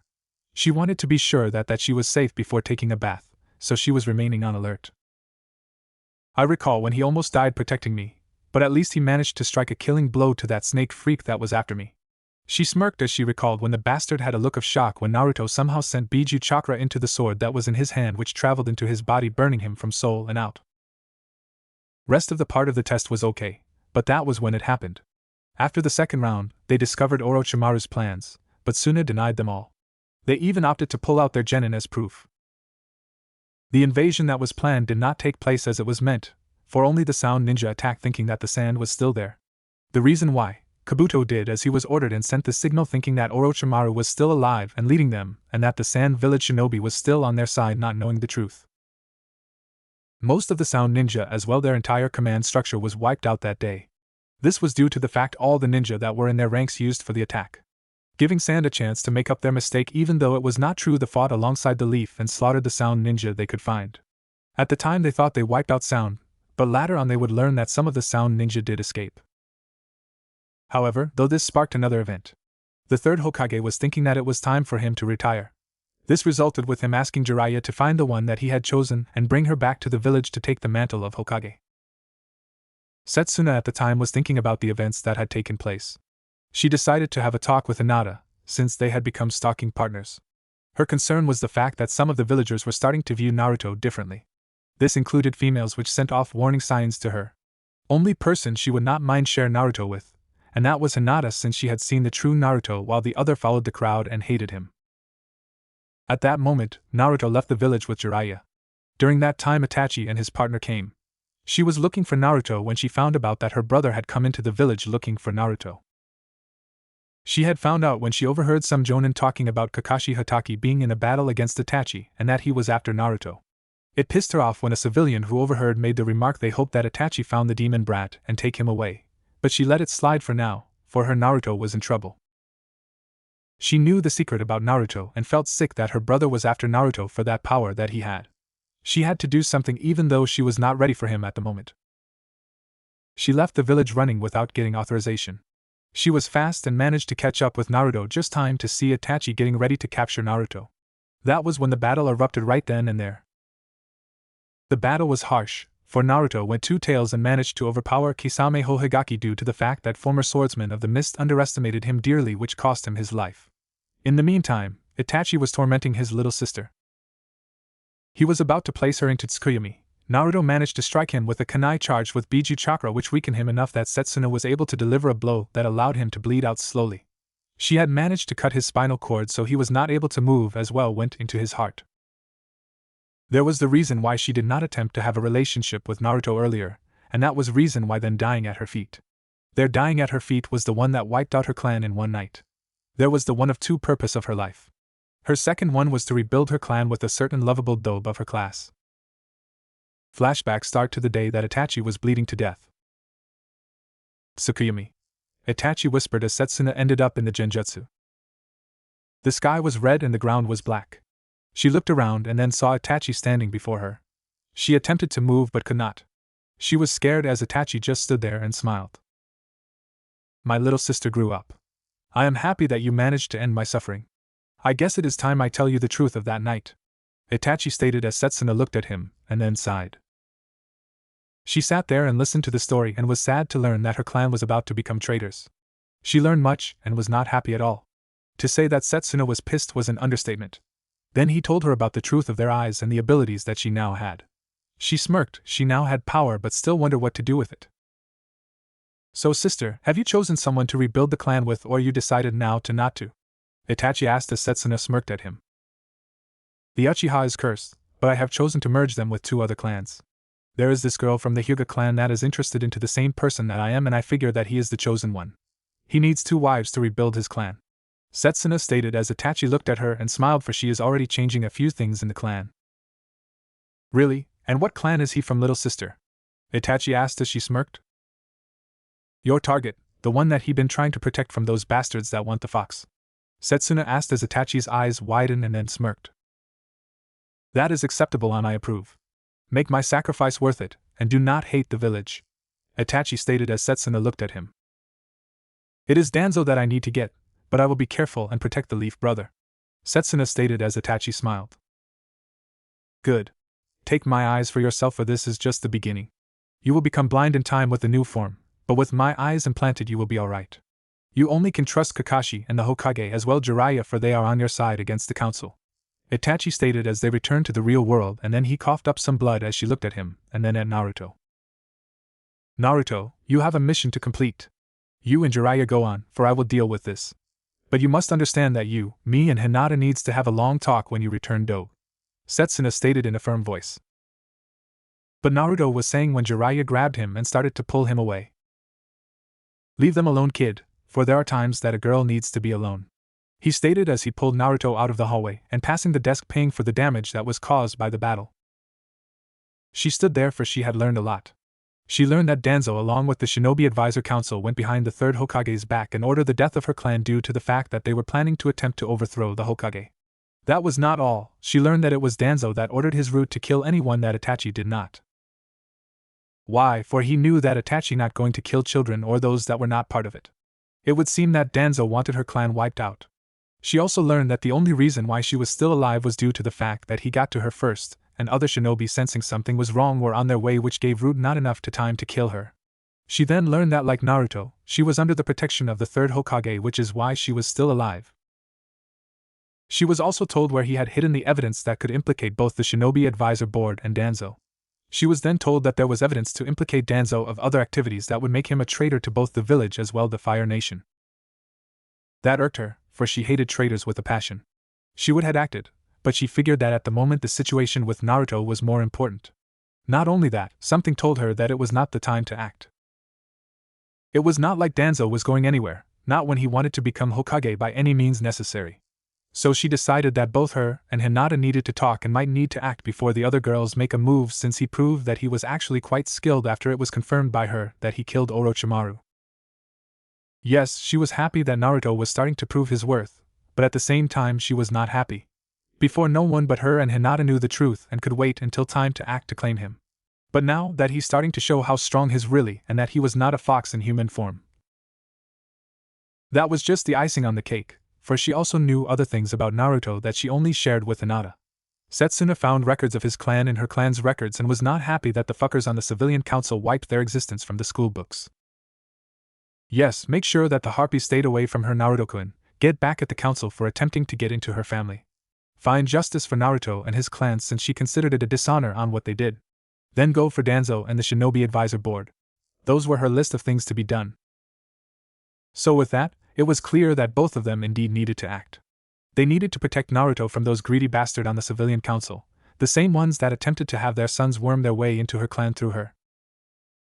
Funny, they never would have thought about Naruto until now. Naruto the dead last is starting to show that he might be the best they had to offer. This was something that and only Irika-sensei, the third Hokage, her, and Hinata were the only ones that knew it. Yes, no one needs to get our Naruto-kun, Setsuna stated to herself as Might Guy appeared as he crashed through the window that was leading into the hallway. HNN, Setsuna remarked as she ignored his battle cry as he came through the window. You know you're late, but it is good that you are here for I need someone to carry my brother's body back to Konoha. Setsuna stated as Guy looked dumbfounded at the scene and then smiled. I see that your flames of youth were strong enough for you to avenge your clan, well done Setsuna. Guy yelled as Setsuna shook her head side to side as she took Itachi's sword that laid on the ground next to the body. No, I had help and the reward for his death would be shared with Naruto-kun, Setsuna stated with affection before she realized that she let it slip. Good, it is good to see that you are admitting your love for the blonde, but relax, me and the others will await until you are ready to let it be known, Guy stated with 2 thumbs up. Before that, I need to take the eyes and his gear, she stated as she reached into Itachi's pocket and pulled out a vial with preservation fluid in it. Why? Guy asked as Setsuna smirked. First, his gear is mine by right, and as for his eyes which I am extracting, well, that is a clan matter, Setsuna stated as she got to work. Flashback end. That was how she had avenged her clan, but of course it was with Naruto's assistance that it had happened. Because of that, one of her 2 dreams for the future was completed. Now it was time for the second, and that was to rebuild her clan. Of course she had already picked someone out for that job, and that was none other than Naruto Uzumaki, or as she knew the true name, Naruto Uzumaki Namikaze. She had shivered lust as she recalled her thought about Naruto's stamina. Then she also smirked as she thought about Uchiha ninjas with the stamina of an Uzumaki that were natural-born pranksters. They would be so skilled that even ANBU would have trouble with them. Kami helped the elemental nations. She recalled all her plans and ideals. She also recalled how everything went downhill quickly just recently, but then her mind flashed back to the event that had taken place right when returned. The time she revealed her feelings and plan to the Hokage. Flashback start. The sun was high in the sky when both of them arrived back at the gate leading to the village. Right at that moment, an purple-haired female ANBU appeared right before them. She had a one Nico mask and looked right at Setsuna. Setsuna Uchiha, I am to place you under arrest for unauthorized exit of the village. Stick your hands out so I may escort you to the Hokage. The female ANBU stated in a firm voice as she got ready for resistance from the spoiled Uchiha. The female ANBU that arrested her was expecting Setsuna to be acting like a spoiled brat and to argue with her about being arrested. But what happened was a complete opposite. For Setsuna smiled and stuck out her hands for the chakra cuffs that placed on her. This shocked the ANBU, who went by the name of Nico. She had a whole squad hiding just in case there was an issue. Out of the things that she thought would happen, this was not one of them. Something was not right, and she wanted to get to the bottom of it. Lucky, her orders were to take to the Hokage first before anything else was to be done. Tell the Hokage that I'd be there with my report, for I have to drop something off at TNI, Guy stated as he handed her a scroll that she knew what was in it. Well, Nico, I am ready to face the music when you are ready, Setsuna stated with a smile as they both vanished in a swirl of leaves. In the Hokage office. The third Hokage was sitting at his desk smoking his pipe when they walked in. Setsuna was silent and humbled as she was escorted through the door. She could tell that he was not happy about it, but she could see also that he was shocked that she was not resisting or acting like a spoiled brat, which was her mask. Do you know why you are in chakra suppression cuffs and stand before me at this moment? The third Hokage asked in a firm voice as he took puff from his pipe. Yes, Hokage-sama, I left the village without authorization, but let it be known that I did not resist and came accordingly on my own free will when Jonin Guy might appear to bring me back, Setsuna stated as the third Hokage looked at her with his eyebrow up. Nico? The third Hokage asked as he looked at the female ANBU that had escorted Setsuna to him. He stated that he had something to drop off, but from what I've seen she is telling the truth, the ANBU stated as the third Hokage took another puff from his pipe. I wonder what he had to drop off, the third Hokage remarked as Setsuna smirked. Itachi Uchiha's body to TNI, minus his eyes which I removed along with his sword which is mine by right.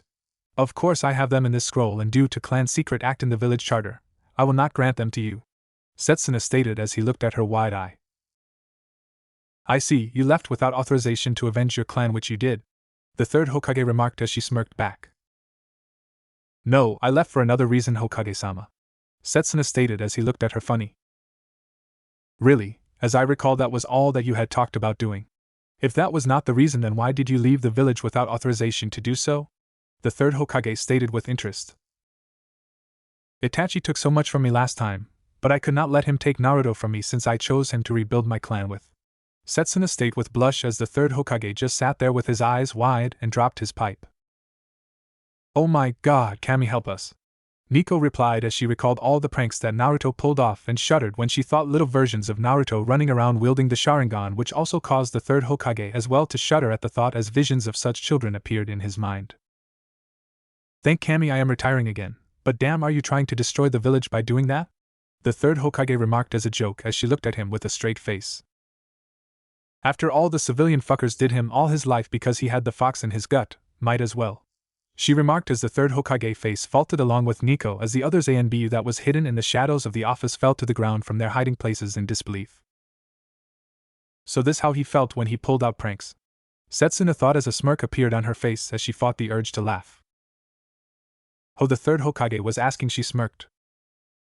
They all broke your law, but in a roundabout way that at the same time that did not break it. I have heard them call him demon, monster, they even called him several times fox monster in human clothing, Setsuna stated as she sighed. Let's not forget the drunks on his birthday, for they chased him calling those things as well, the murderer of their friends and family. They also stated that they needed to kill him before he destroys the village like he once almost did, Setsuna stated in a firm voice as the third Hokage just massaged his forehead. Hinata Hyuga was not the only one that stalked him, you know, for I did as well. I saw the hell he went through and gained strength from him, but I acted as an emo to hide my feelings for him so Itachi would not go after him to get to me, Setsuna stated as she smiled at the disbelieving look on the third Hokage's face. After seeing all that I had seen, I got curious about that, so I did some research. I checked through the library and clan files and found out about Jinchuriki. I then recalled that Naruto was born on the day of the attack, Setsuna stated as she looked at the Hokage. Then during one of our stalks of Naruto, I talked to Hinata and she told me about the two types of chakra that she sees in his body during one of our stalking moments, Setsuna stated as she smiled and began to blush, not counting those cute birthmarks. But still, Naruto was strong to not becoming a self-fulfilling prophecy and destroy this village. Really, Hokage-sama, what dumb fucks we have living here. Setsuna stated as the third Hokage burst out laughing along with several ANBU that was guarding him at the moment. This is Rich, the one that they pampered and hoped would pick the one to rebuild her clan with from their sons, instead picks the one that they hated and spawned and thinks that they were stupid. The third Hokage stated with mirth in his voice. Okay, due to the reasons and knowing that the civilian council will attempt to get you off anyway, I will give you a light punishment. I will only suspend you from 1 week of duties without pay for it. The third Hokage stated as she smirked. I accept it. This is in a way perfect for it. Give me enough time to talk to Hinata about how we get Naruto to date us, and restore both my clan and his. She stated as the third Hokage face faltered once again. Wait, both of you are going to share him? Nico asked with interest and then shuddered as images of little Narutos pulling pranks in the village, some with the Byakugan and some with the Sharingan, the horror. I think I need to become a Jonin and take a team before they are born for ANBU will go insane. Nico thought as she recalled that they could never catch Naruto or how they could never prove that it was him that pulled them off unless he wanted to be caught. Come on Nico, imagine all that stamina and energy that he has that allowed him to outmaneuver ANBU after a prank being used in bed. One girl could die in a night of pure lust. Setsuna stated with a smirk as Nico fell face forward as the male ANBU had nosebleeds. That is part of it, but mainly because we both love him and he does fall under the CRA since he is the last of the Uzumaki clan and his father's, which is a S-class secret, and need at least 2 wives before he turns 17. Are those fuckers in the civilian council will pick them for him. Setsuna stated as she noticed that the Hokage's eyes nearly bulged out, for he knew what she was hinting to and wonder how she knew it. Oh, never mind, I take it from your clan records since the civilian council destroyed all the others about the Uzumaki clan to make sure that no one assists him. The third Hokage stated with a sigh but smiled that fate seemed to have a different plans for the boy instead of the bastards on the civilian council. Before you ask how I know about his father, since me and Hinata did not hate him, we noticed the likeness, and I will leave it at that, Hokage-sama. That, and I read my mother's diary since she was very close to his wife, if you know what I mean. Setsuna stated with a smirk on her face as she eyed the Hokage monument, which the Hokage noticed and nodded his head up and down. I see, he replied as she then smirked once again. Trust me, me and Hinata will assist him to restore the Uzumaki clan, his father's clan, as well the Uchiha clan. Setsuna stated with a feral smirk on her face. As for the fuckers on the civilian council, they can all go to hell, for I secured all records that I found in my clan's library and sealed them. She stated as she looked at the Hokage, who saw the fire in her eyes. As a matter of fact, Hokage-sama, I like to report that I found signs over the past 2 years that someone has been trespassing and they're trying to find what I hid. Setsuna stated in a firm voice as the third Hokage nodded his head. Nico, set up a guard to watch our library. Setsuna, I will talk to Jiraiya about placing a blood seal to secure it for you. He stated as Nico removed the cuffs from Setsuna. Thank you, Hokage-sama, but there is one thing I ask. Until I say so, do not let it be known about my plan with Naruto. Also let it be known that it was with Naruto assistance that Itachi was brought to justice, and make sure that those fuckers do not take any glory from Naruto and give it to me like they might do. I will not like it. Setsuna stated as she then thought for a second and then smirked. Also, I am at an age to determine who can act as proxy for the council, right? Setsuna asked as the Hokage nodded his head. Nico-chan, I trust you more since you have done more for me and treated me as a person instead of Kami. I appoint you if you do not mind. Setsuna smiled as the ANBU looked at the third. If you want you can, but you must let her know your true identity though. This would remove some power from Danzo since he had 2 votes each time that he used to either further or attempt to further his ambitions. The third Hokage stated as Nico nodded her head and then looked at Setsuna. I accept, and my name is Yugao Yuzuki, and I will be happy to represent your clan in the council just to piss of Danzo. Yugao stated as she removed her mask and smiled at Setsuna. If Danzo-sama asked why, inform him that I found out proposal DDDRF 1234 that he attempted to push through that would had allowed him access to my clan's secrets, and was not happy. Setsuna stated. The third Hokage smirked and nodded his head. Flashback ends. After leaving the Hokage office that day, she did exactly what she was planning to do. She had went out and found Hinata. At that moment, Hinata was meditating at the moment. She was not cleared for ninja duty since she was still having pains from the injury that Niji gave her. Even though every doctor in the village seen her, they could not find the problem at all. Hinata was told that she may never be a ninja again due to this.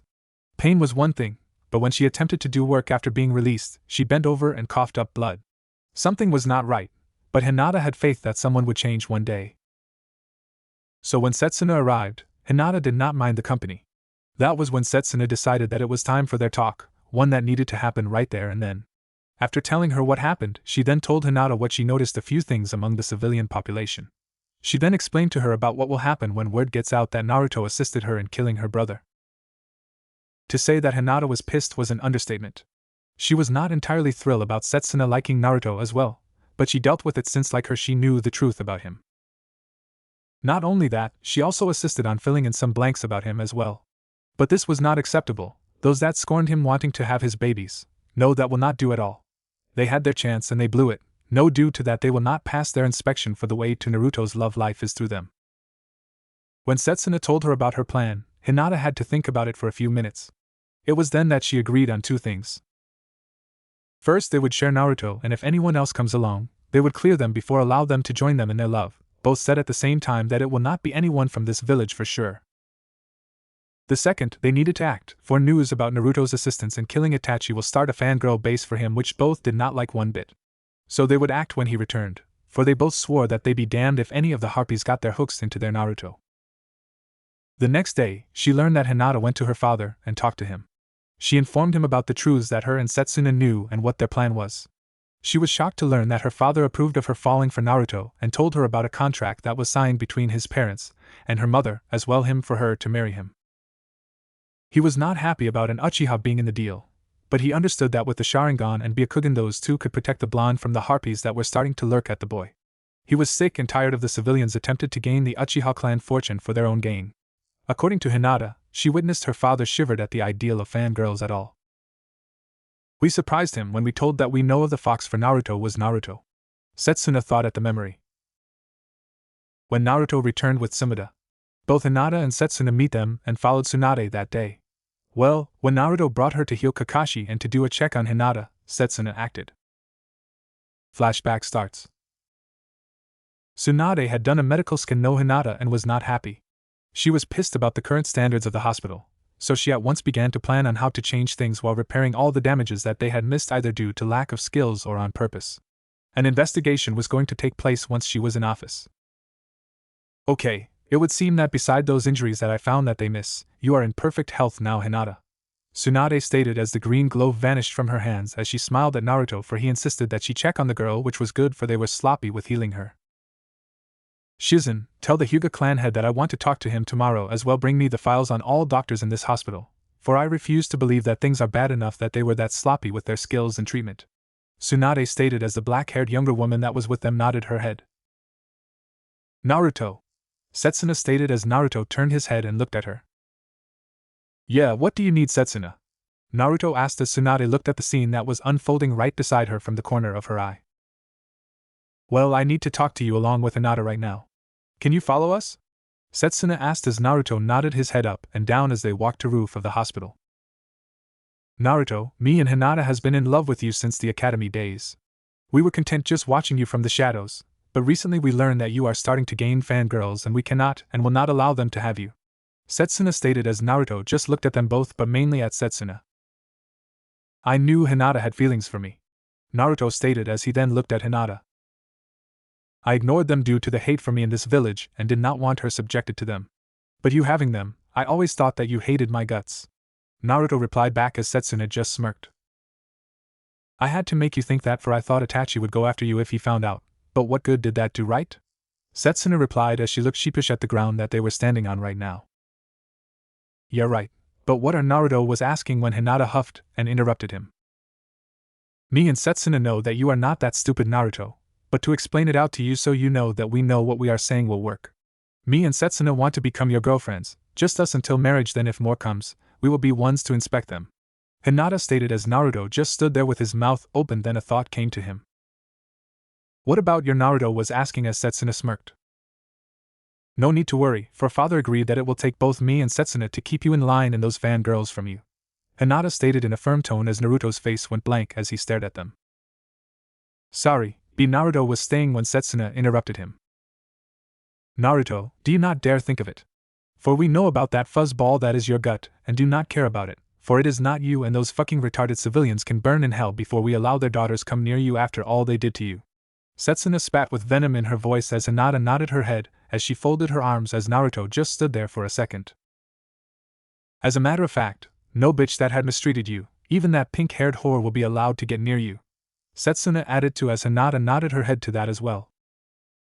If she hits you one more time, I will fix it so she will never make a sound again. Hinata stated with a dark tone in her voice before she took a deep breath as Naruto just stood there slack jaw at what was being said right there and then. In case you are wondering, you are part of a clan Naruto, for I found the records among my clan records, so you fall under the CRA or Clan Restoration Act, which states that you must have at least 2 wives but can have more if you want, and everyone that is part of it is willing.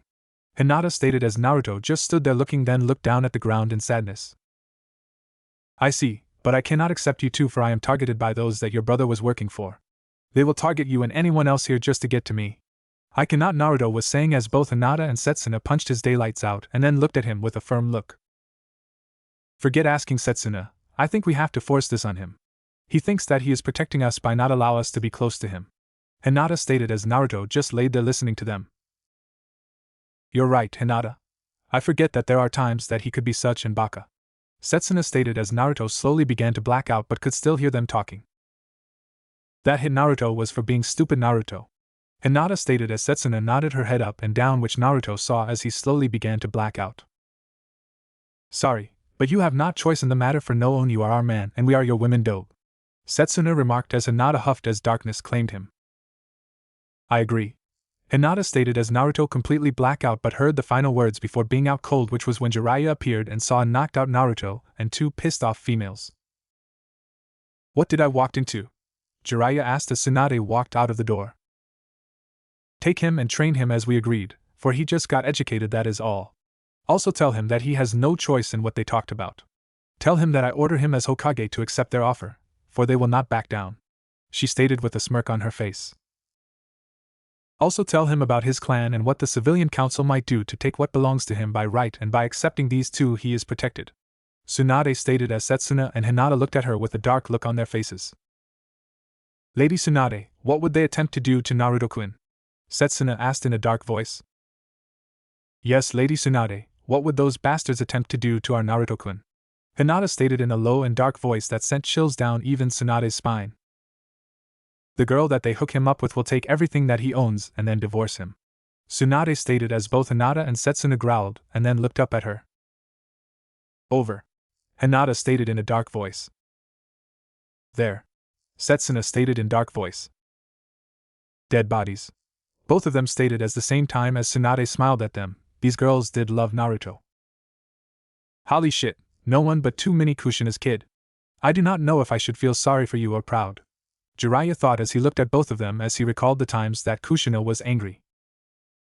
While you at it, I think you should inform him about his heritage as well. Tell him that they will become stronger while you 2 are gone, for I will see to that. Tsunade stated as Jiraiya looked at her then at the girls before walking over and picked up Naruto. I think I know what took place here. Damn Gaki, you got some luck. Jiraiya stated as he put Naruto over his shoulders and left as Tsunade turned and looked at 2 girls. I heard it all. Are you 2 willing to go through hell just so you can stand by him? Tsunade asked as they both looked at the new Hokage with a firm look on their faces. Sometimes the best things are worth working for, so yes. Hinata stated in a firm voice which showed along with the look on her face with conviction. I went through hell already, so that is no problem for me. But if going through it again will make me stronger, then bring it on, for the time of a new Hyuga and Uchiha will come from him. Setsuna stated as Tsunade looked at her. Okay, you 2 will go through ANBU training for the time he is gone. Then he will have no choice but accept you 2, for at that time the council will attempt to force him to take 2 girls if he did not. Tsunade stated as a growl came from both girls, showing that they were not happy at that. We will eradicate the council for you before we allow that to happen. Both Hinata and Setsuna said at the same time. Flashback end. Tsunade had convinced Hinata's father to allow her to train with ANBU. He agreed when she told him and laughed when she informed him about the conversation that she overheard on the hospital roof before both girls knocked him out. 2.5 years passed. During that time, Hinata and Setsuna not only trained but worked in the ANBU. Setsuna with her raven mask earned the name Raven of Death, and Hinata with her indigo dove mask earned the nickname the Indigo Angel of Death. The 2 worked well together to the point that no one dared to questioning them 2 being on the mission together. Well, when Naruto came back after his training trip and accepted them as his, he did it like he had a choice, but in truth he knew that he did not. What can he say? Having two ANBU trained women not talking no for an answer will make you see things their way regardless. When that took place, three things happened. First, Tsunade allowed, informed Naruto that he had to do so in order to protect himself from the council to marry both of them. In truth though, he was happy with the thought really when he saw them again when he returned to find out that they had become lethal bombshells and had every male in the village attempting to date them. In truth, Naruto was pissed about that last part. They belonged to him, and no one else. They chose him, outcast over them. He knew their flaws and likes, the other males only knew of their looks, and that grated Naruto in many ways. It helped that his self-appointed advisor Tsunade stated that she approved of them since they went through hell to be with him. Second, a new type of seal that sealed the Byakugan and keep it from being passed unwilling was placed on Hinata. The seal though did allow it be transferred willing to another person or to pass it on to their children if she wanted to. That was not all, for unlike the caged bird seal, no one could use it to force her to submit or kill, or torment her at all. She then with her father's permission banished herself from the clan so she could do what she wanted to do as well protect her sister by making her the new clan heir. She was happy when she learned that caged bird seal was banished, and all members had the new seal. Third, was the wedding and a honeymoon that neither one of them would forget. She blushed as she recalled it. Naruto wore both her and Hinata out that night, and every other night for the next 2 weeks. It took 3 days of rest before they were able to walk once again, still they had limp that did not go away for 3 weeks later. When they returned, with Naruto's and Hinata's support she made her move to get the true mastermind of her clan's destruction. Setsuna brought the evidence about the guilt of Danzo as well the Shinobi Advisory Council. It was him that was behind everything including Orochimaru's experiments, and the death and destruction of her clan. That was not all, there was evidence that he was behind the attempt to kill the third Hokage at the hands of the Sound Ninja, which failed due to Orochimaru being killed by Naruto. Setsuna brought it to the council and that was when it took place. Root attacked and was joined by the ninja of the other villages and rest of the members of the Akatsuki. Among the ranks were what was left of Orochimaru's former Sound Ninja as well some of his followers that believed that he was still alive, just in prison somewhere in the village. It turned out that Danzo had made several deals. During the time that Naruto was training, all the other tailed beast was collected by the Akatsuki with assistance with former Sound Ninja and Root Ninja. That was just the start, for all the Kages that were in power when Naruto left the village were assassinated, which killed any treaty that was in existence between them and Konohagakure. But it would seem that there was one between them and Danzo. That day, the leaf fell and if any survivors were scattered or captured. The battle lasted for a whole day as the one called Pain fought Naruto. She then recalled what happened to her sister wife and husband. First, her sister wife died fighting a large group of Kumo ninja that was attempting to capture members of her family. Setsuna was with her then and they fought bravely, but Hinata was killed. Setsuna managed to capture the one that she was fighting along with the one that killed her. She even captured several others as well, but she did not know what to do with them. While fighting, she lost one of her eyes, but with Sakura's help that was taken care of. She then went to find where she could be assistance after making sure that the Hyuga clan along with the grandson of the third Hokage was safe. She then came across Tsunade. It turned that she fought against Pain and lost. She was still alive but was in a coma. She had just arrived in time to see a root shinobi to come by. Setsuna attempted to stop him, but he still succeeded in his mission by killing himself and Tsunade with several explosive tags. She then while bleeding and injured got off the ground.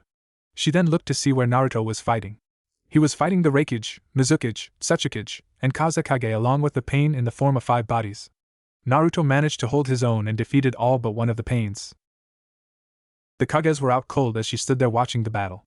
She was so into the fight that she did not see the Kages get back up and attack her. Naruto with speed and skill managed to save her, and the battle carried on as before. That was when it happened.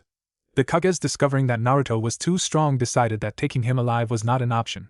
They did not care what Pain wanted, for they saw him as a threat and decided to take action. They once again attacked her. Naruto once again protected her, but this time all 4 Kages delivered a death blow to him. Setsuna recalled how she fell to her knees and screamed. Pain, not being happy, left the battlefield with his forces as the Kages began to order their forces to loot all they want. They even sent someone for her to breed their own version of the Uchiha clan into their village. Setsuna smirked, as she recalled how she then put on her ANBU mask. She recalled how shocked they were to see who she was really. She recalled her emotions that day. She was so pissed that she was calm and had no feelings. She was a machine of pure rage and anger. She recalled how she then went ballistic on anyone that was not a Konohagakure shinobi or citizen of the Leaf. She had hunted down and killed each of the Kages, for she was beyond pissed at the moment. She recalled how she killed each one of them. First, she placed all 4 of them in the Tsukuyumi. In it, she had them raped for 72 hours in the most brutal ways as possible. When they got out, she once again placed them in it again with Naruto pulling his most deadly and physical harmful pranks on them. Then another 72 hours of being tortured with it being finished, having their skin being peeled off by a letter opener. Due to this, all 4 Kages were mentally dead, but that was not good enough. As they were in the final one, she had slit their wrists and necks open so they were dead. They had to pay, for they were responsible to the loss of her husband and sister-wife.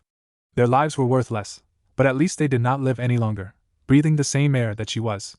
They would no longer reproduce, and then she would wait to see if she needed to kill them as well. If that happened, she would kill any offspring that they had to for the sake of the world. She was cold and calculating during her time in Anbu, but that day she was very wicked as she killed each and every enemy that she came across in the most brutal and painful way possible. That forced them to regroup so the survivors could flee and allow her time to burn the bodies of the dead Hyuga as her sister-wife requested. As she got out of her memory, she looked at the sky. There was a sad look on her face as the smell of death was in the air since she had not bathed since that day. At the moment she did not care. "I miss you too," she stated as she was wondering if the spirits of her dead husband and sister-wife were there looking and watching over her. She took a deep breath. In the matter of seconds she opened her eyes. She revealed that she had a Byakugan eye implanted. During the fall of the leaf, she lost her eye, and Hinata, who could not be saved and dying, gave her the eye. That was not all, for she also asked for her other one to be destroyed as well, any bodies of the Hyuga clan which she kept. She smiled as she recalled after the battle. Sure, the village was destroyed and had fallen, but the enemy gotten nothing. All prisoners were freed by her during her killing spree. Her sister, along with some branch members, did manage to survive the invasion. Hanabi with Konohamaru Sarutobi, which was the 3rd Hokage's grandson. That was when she smiled, for something just came to her mind. The eldest Hyuga daughter gets the son of the 4th Hokage, as the youngest gets the grandson of the 3rd. Something about those two in the Hokage bloodline. Well, what can I say, for I went after the son of the 4th as well, even though me and her did not know it at the time. Setsuna thought as she continued down memory lane, even though it was after the attack. Sakura, who was part of her and Naruto's team, did the transplant. She managed to survive and left with her parents to find a new home. She then started a fire to burn the bodies. She had gathered all the books and scrolls that she could find and then sealed them into a single scroll to carry. All survivors determined that they were not strong enough to rebuild the village, for there might be another attack in the future to finish them off. So they left and rebuilt their lives elsewhere, but mainly in the capital, and joined the daimyo's military where their skills could be used. Another war might come soon, thought due to that day. She then recalled how she went to the memorial stone and saw Kakashi there.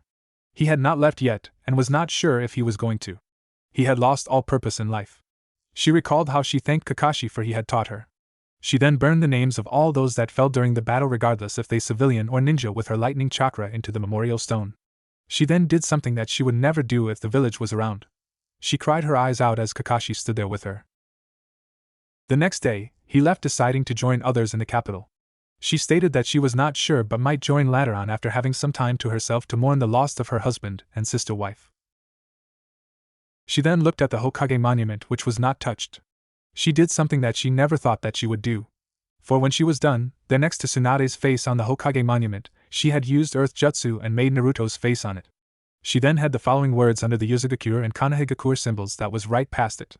She then did a warning as well, an oath that was both a promise and threat to anyone that came to pick from the ruins.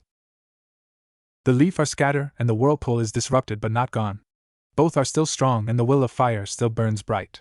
Someplace, sometime, both will rise stronger again. Enemies will fall before their might. We will return with a vengeance. Both of the shinobi of the Leaf and Uzumaki clan will raise again, so wash your necks when we come calling.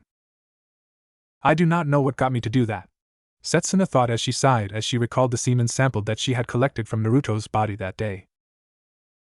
It will not be as fun as the actual deed, but at least the Uzumaki Namikaze clan will survive with this act, she thought to herself. That was when she looked up to see a black hole in the sky right above her. She was not sure, but she knew that it was like Kakashi's Kamui Jutsu that he could do with his eye.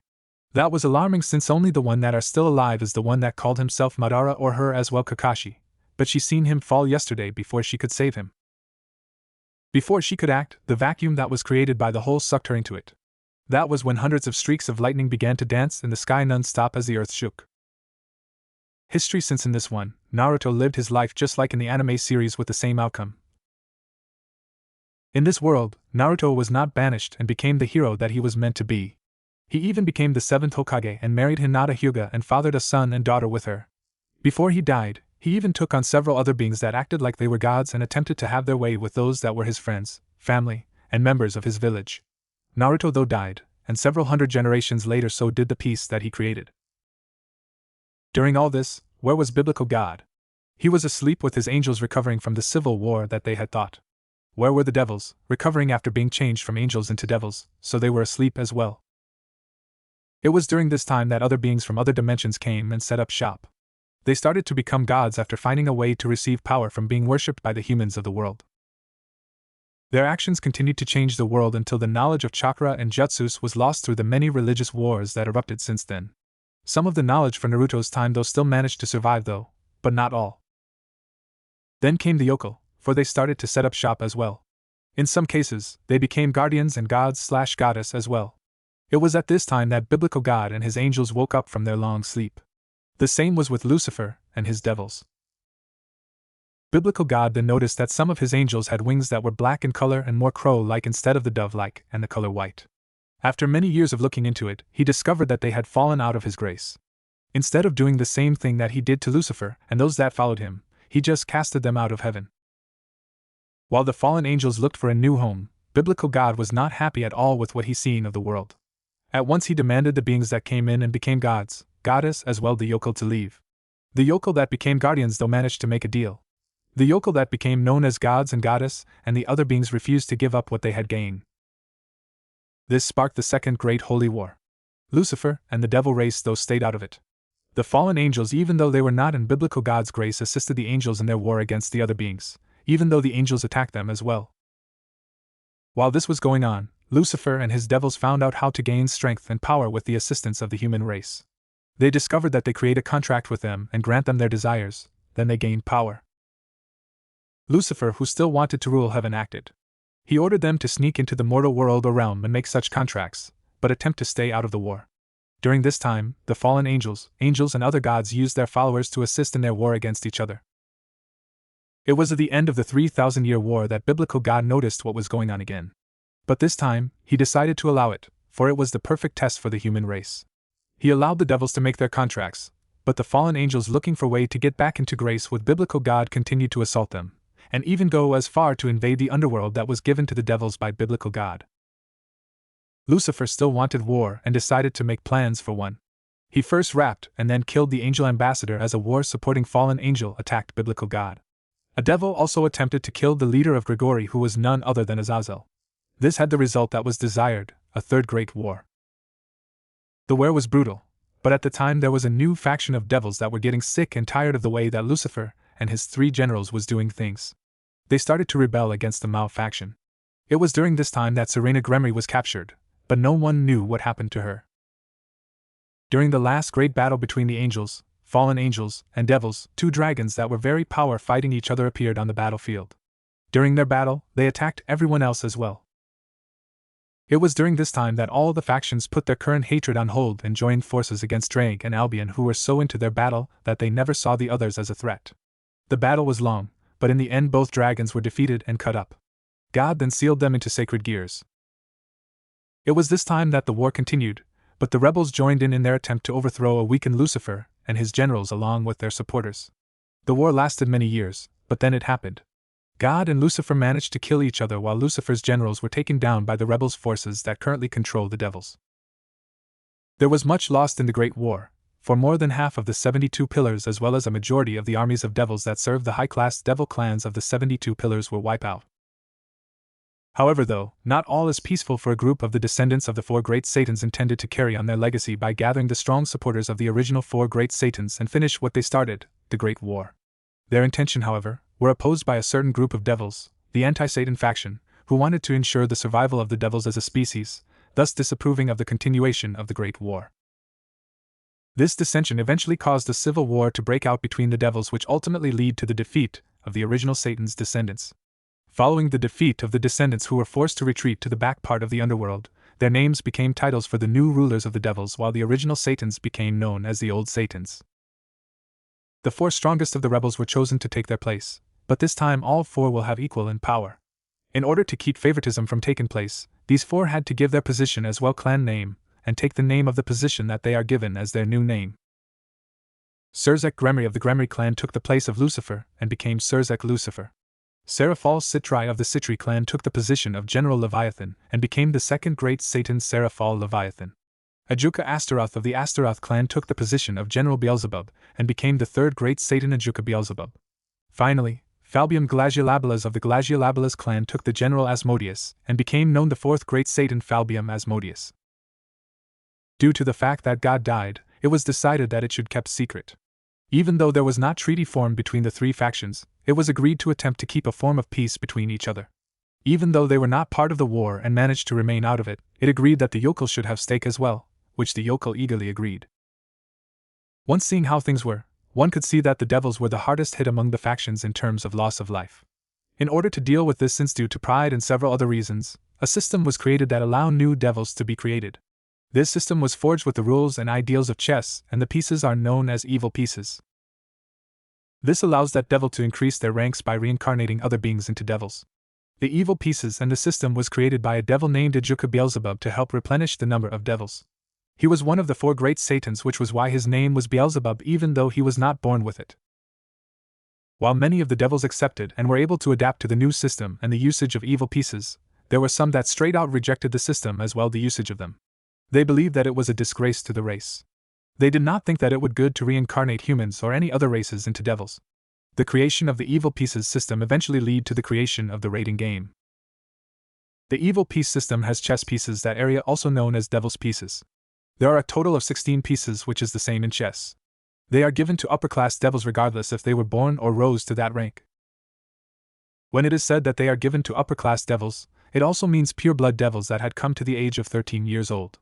Those that were born in the remaining 34 pillars out the 72 that once existed before the Civil War. This allows the said devils to gather servants of their own. Those that are reincarnated are also given the chance to receive evil pieces should they rise in rank and become an upper-class devil. There are several ranks, for they are high class, top class, Satan class, and ultimate class. When a devil receives the right to obtain their own set of evil pieces, they are required to go to the Satan's territory of the underworld and see Ajuka Beelzebub himself to get their set. While there, the person will do a ceremony of blood.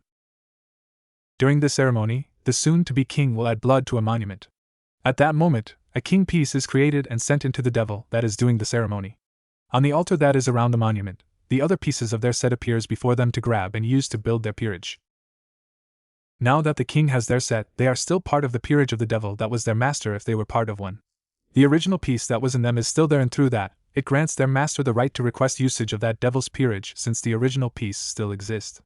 That is not all, for the new king's king also grows in power as the new king grows in power, which also causes the peerage to grow in power as well. Well, at first, this system was one of 16 pieces like that of one side of chessboard, but after Kara visited Ajuka in a dream, he was given a new version of the game. A game called Devil Chess, which had 4 more pieces. At this, he worked hard to create an evil piece system based on that version. It not until recently that he had managed to do it, and created the monument that granted the chosen king a set. A set had to be limited or they could become overpowering. The unlimited set just mutated in power based on the person that became known as the king of the set and still grow. This was shown when he and his fellow 4 Satans used these sets to replace the old basic set. The laws of the set was followed, no more than 3 mutated pieces. These laws though was not on the new monument, and at the moment he was still regaining his power to inscribe those laws as well the limitations into the monument so he could use it. Info dump over, sorry but needed. Location, Underworld, the city of Kazoku no Shushu. Date, January 6, 2003. Currently, there was a meeting between 2 powerful people in the city. This meeting was taking place in a study that had books lined up on shelves on all 4 ways. Behind a large oak desk was man sitting down as he looked at none other than Kara the Mount Dragon.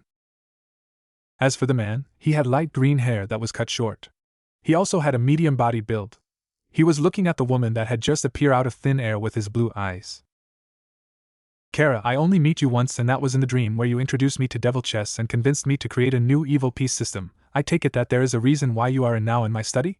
The man asked as Kara smiled at him. Ajuka Beelzebub, one of 3 Satans and inventor of the evil piece system, yes there is. She stated as he looked at her. Longinus Gremory is on her way here for her evil piece set. Take her to the unrestricted new monument. In return, I will use my power to add you new laws and limitations to it for future use for you," Kara stated as he looked at her. Why do you want her to have an unrestricted set like us four great Satans, for I know you have a reason why," he asked her as Kara smiled. "Do you know the term fate cutter?" Kara asked as he looked at her and nodded his head up and down. "Yes, a person whose fate is not set into stone that could alter the course of the world and influence it a great way. If I recall right, the Forsaken, which is that race that existed long time ago before the current humans came, had one named Naruto Uzumaki, which brought peace that lasted a long time," Ajuka stated as he recalled the strange humans that appeared recently that had been collected into peerage. They were human, but used chakra like certain yokel species. It was strange, for they were like the witches and realized that they would be hunted down like them as well, which is why they are named the Forsaken race instead of humans. Several had appeared out of black holes, and it was discovered that their kind existed long time ago, when everyone was asleep. That was not all, for they came from different alternate versions of the world which wondered what was going on. Yes, but she is one along with those of her peerage. My enemy Chaos is influencing several here and I tend to stop him, and her peerage is my tools along with those that I will send her way," Kara stated as Ajuka looked at her and nodded his head. "I see, then you have a deal, for she is indeed on her way here today. I guess I will assist since you are assisting me," Ajuka stated as Kara smiled at him and then smirked. "Keep the old monument, for you can sell it in about 5 to 6 years from now. Those that you sell it, I will come and alter it for their needs. That is all that I can tell you for now," Kara stated as Ajuka just sighed. "I see, then I will hold on to it. You are never wrong. You warned us about the original malfactions plans which saved us, so we thank you for that," Ajuka stated as Kara smiled at him and vanished. Meanwhile, on the streets of the city. At the moment, the city was filled with life. It was at this time that two young ladies walking down the street heading to the center of the city. For one of them was a devil on her way to do what was a normal rite of passage for her since today was her birthday. Kizoku no Shushu was one of many cities of importance of the underworld which exist in the territory of the Satan jurisdiction. An area that unless you were invited, or live in, you not allowed entry. At this moment, with permission and pass from those that control this area, there was a busta red-haired girl walking down the streets of the city. She had dark blue-green eyes and seemed to shine with happiness even though she may have reason to not be happy at all. She was a young devil that had decided to take her human-looking form as she walked. Even though she just turned 13 years old, which was the required minimal age to get an evil piece set, she had a curvy figure that would make other things that she was 18 years old. She also had very large that seemed to add to her sex appeal, but everyone knew better than to approach her. She stood at the height of 5 feet and 8 inches tall and seemed to weigh around 128 pounds due her butt, and which was due to the blood of the Bale clan in her veins. The reason why was due to the fact that she was none other than Longinus Gremory of the Gremory family of the underworld. Her family was one of the 34 of 72 pillars left of the underworld, which means that she was an upper-class devil. But that was not all, for she was also the younger sister of one of the 4 Satans that ruled the underworld. This meant power flowed through her veins, which was what her family represented. To her dismay, though, her brother has a sister complex that would result in many ruined lives if they did something to her unless they were married to her or she allowed them. That was not all. He even watched from the shadows and attempt to help out without trying to let her know when she did something except for a rating gain when she is able to do them. There are reasons why she should not be happy, but instead was happy about it. Besides this little trip, she was about to head to the mortal plane where she would live in a school among the humans. She was doing this so she could get away from her suffocating brother, as she attend Ko Academy that he had bought for her and other devils to board at in Japan. Her brother and building a peerage was just a few of the reasons for her willing to leave her home. The main reason had a name, and that name was Riser Phoenix. Back when she was only 3, her family made an agreement with one of the 34 remaining pillars. This was their attempt to keep the blood pure among the devils, but stating that she and Riser were to be married when she turned 16 years old, or when she was willing after she turned 13 years old. She found out about this contract 3 years ago and met the young man. That was not a good thing. What she found was a total jerk that saw women as nothing more than property, and underneath him.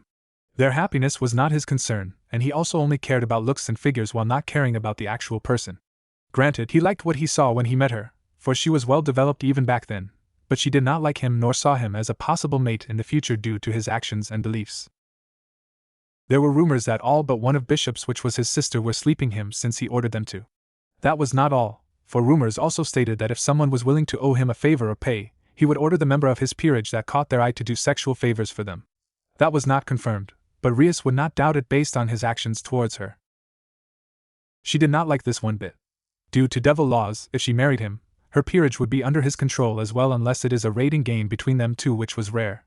He could order her to swap any males that she had gotten out for females, and then do what he want with them even if she rejected. What is hers would become his, and what is his would stay his. That was just the start. She knew for a fact that he was a sex addict since he was 3 years older than her. She seen him try to bed with any woman that looked sexy or beautiful as long they were not married. He even managed to sleep with one of her maids in her house despite the fact he was there to see her that night. Due to all this, she knew that she had to break the marriage contract without bringing dishonor to her name and family, as well without breaking the law of the underworld. She had come up with 2 plans which ran side by side which could fail or result in her freedom. The first plan was also the first part of her other plan. She would leave the underworld and stay in the human world, controlling the family interest there. This would in hopes keep Riser from her since he hates the mortal plane with a passion, but will go for a beautiful woman. She hoped that he would forget about her and drop the contract which would free her from it, giving her freedom. But she knew the odds of that happening with someone as obsessive as him would be against that. After all, the House of Phoenix was devils, and like any other devil represented either a sin of one of the 7 deadly sins. She was not sure if he represent pride or lust since he acts like the way he does. It is possible that it is both. Her second plan was to find those that could be skilled, strong, and loyal to her and recruit them into her peerage. If she could get a full peerage, then she would be able to challenge him in a rating game with the marriage contract up for grabs. If she win, she would be free from the obligation. If she lose though, he could marry her right after the game, even if it takes place before she turns 16 years old. This was a gamble, but one that she felt that she have to make. That was the reason why she was happy, for today was the day that she will be granted an evil peace set. She had trained and studied for this very moment, and even though she was not sure of the ones that she would recruit, she had a feeling that they would be something that would cause the underworld to take notice. Beside her was a black-haired and violet-eyed young woman that was a year older than her. She had just as good a figure as Rias, but her was a size larger than Rias. She stayed in the underworld despite the fact that she was half fallen angel and half human. She stood at the height which was 2 inches shorter of her younger friend, and seemed to be 9 pounds lighter than Rias. The young woman had guarded Rias since her father did same work for other devils after he found out that her mother was killed by rogue fallen angels while he was gone due to her birth. Even though she hated her father since she blames him for the death of her mother, she still knew that she was under his authority at the moment, since she was not part of any of the fallen angels groups or a devil. When Akino Himejima first met Rias when Rias was 5 years old and she was 6, she was little reserved towards her. But over time, Rias had proven worthy of her friendship and they became such good friends, but they were close to being sisters if it was possible. She like Rias did not like Riser when the 13-year-old attempted to seduce her when he met Rias. Due to this, she supported her plan to attempt to break the marriage contract. At the moment, she was wondering what would happen to her when Rias leaves for the human world. She was not a devil, so she would not gain an evil peace set, nor can she leave the underworld without permission of the head of her race or her father, even though she was half human. She was not sure what to do, but an ideal struck her which she did not mind at all if it would happen. "Rias, can I ask you something?" Akino asked as Rias stopped and looked at her longtime friend. "Sure, you can ask me anything, Akino, since we are very close," Rias replied, looked into the eyes of her longtime friend and sister figure. "When you leave for the human world, I cannot go with you unless your brother gotten permission from my father or the head of the fallen angels. I was wondering though, when you get your evil peace set, can you reincarnate me into a devil, have me become a member of your peerage so I can still support you?" Akino asked as Rias smiled at her and then hugged her. "I was planning to ask you to become my queen, for there is no one other than you I figure that I can trust with such title and duty of my peerage. With you at my side, I am sure we can keep the others in line," Rias replied while still hugging her friend as Akino smiled. "Do not forget, I also want to torture that fried chicken during our game when we get all the needed pieces," Akino stated in a sadistic tone as Rias shivered at it, and they release each other from their hug. If I decided to play for the other team, I might choose you," Rias stated as Akino looked at her with a smirk. "I think you are the only one that can handle me, but if a man come into the equation that I approve of, then we can have our fun together, for I am considered bisexual," Akino stated as Rias looked at her red face. "Relax, I just like the ideal, for like you I have not had the pleasure of doing anything but self-release," Akino stated as Rias just looked at her with her mouth gaping. "How?" Rias asked as Akino smiled back. "The wall between my room and yours are very thin. I can hear everything through them and took care of myself during the times you were doing it. Aquino stated with a smirk, and she took her right index finger and closed her future king's mouth. I see, well then I guess there is nothing that we could do about that for now, Rias stated with a smirk as they walked onward through the city. In the matter of an hour, both of them had walked into the center of the city. There was a large house that stood there. This was none other than the house of Ajuka Beelzebub. The house was large and looked like one of the American plantation homes that existed in the South before the Civil War. It was made of black marble and stood strong. The first floor was 10 feet from the ground, which is why there were marble steps leading up to the main double oak doors that was the front door of the house. Rias and Aquino slowly walked up the steps while both was settling their nerves. For this was the home of a high-ranking devil, and it was an honor to come here. No one was allowed to enter this house without an invitation from the owner or one of the few with open invitations like the other 3 of the 4 Satans unless you are part of their family or peerage. Once they both reached the door, Aquino stopped just a few feet back. Rias stepped right up to it. After all, Rias was the one that had the invitation, and she was her escort. Rias took a deep breath as she looked to her longtime friend Aquino. Aquino nodded her head, which was the signal that she was ready as well. With that, Rias knocked on the door with 4 loud knocks. In a few seconds, a seal of black light appeared before the door between Rias and it. Neither one of them acted, for it was a privacy seal as well barrier seal that kept anyone from forcing themselves into the house when the door was opened. As the sound of the lock opening as well the door, the seal became transparent enough for Rias to see inside as well the person on the other side to see out.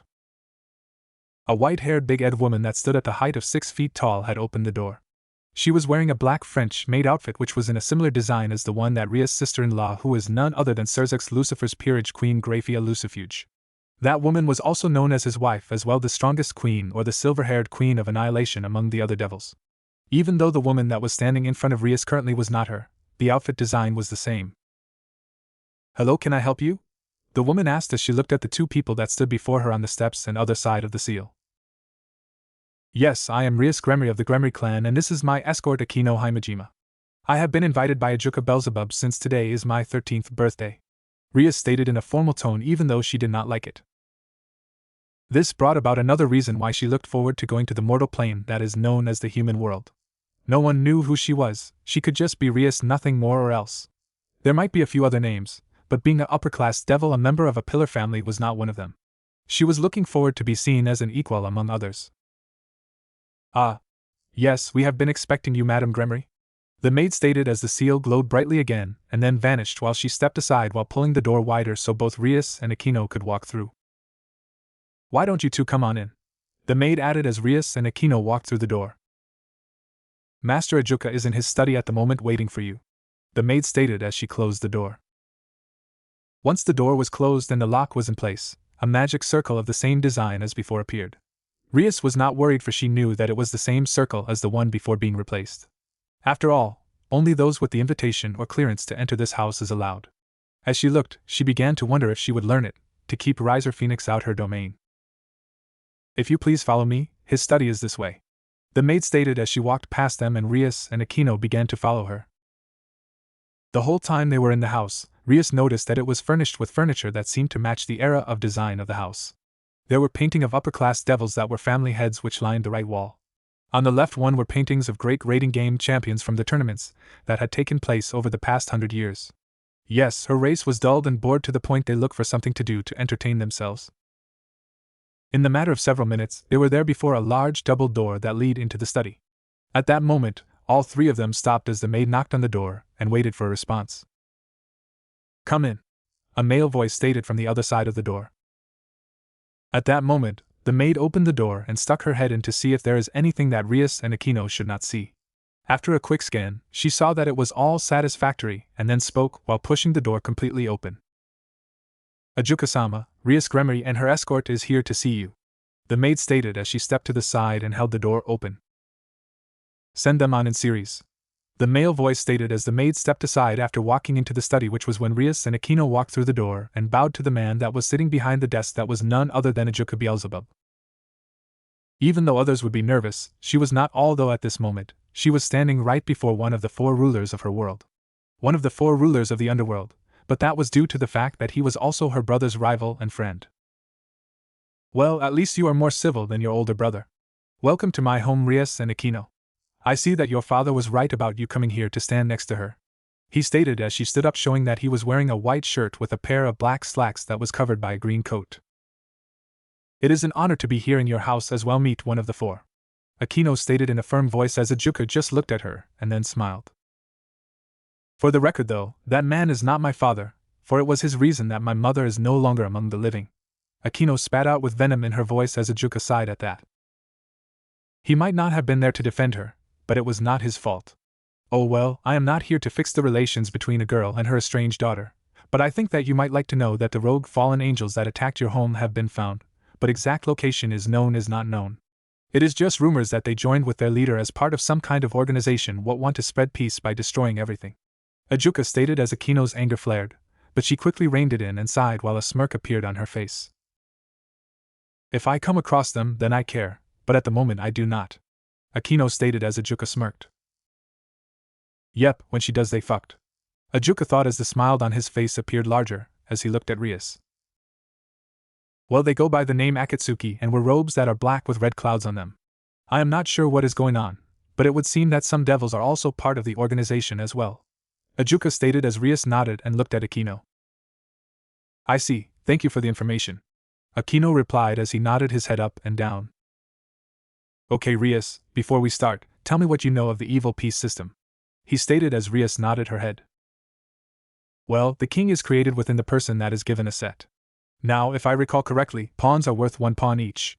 The traits of pawns is the ability to promote into a queen, knight, or bishop in enemy territory or with permission of their king. Some sees them as throwaway pieces even with this fact being known.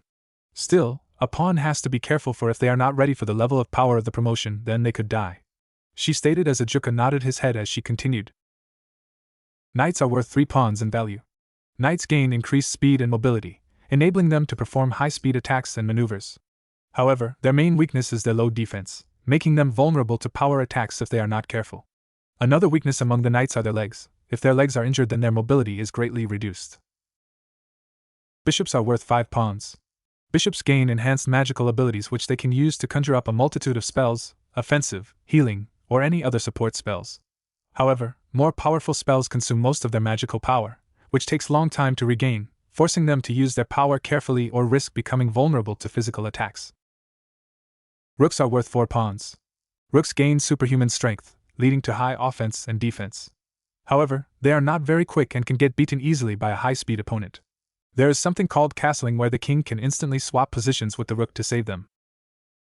Queens are worth 9 pawns. Queens possess all the characteristics of rooks, knights, and bishops, making them the most balanced piece as well the most powerful in the peerage, which is why they considered second in command, she stated as he nodded his head up and down and smiled. "You are correct, but that was under the old system," he stated as Rias looked at him funny.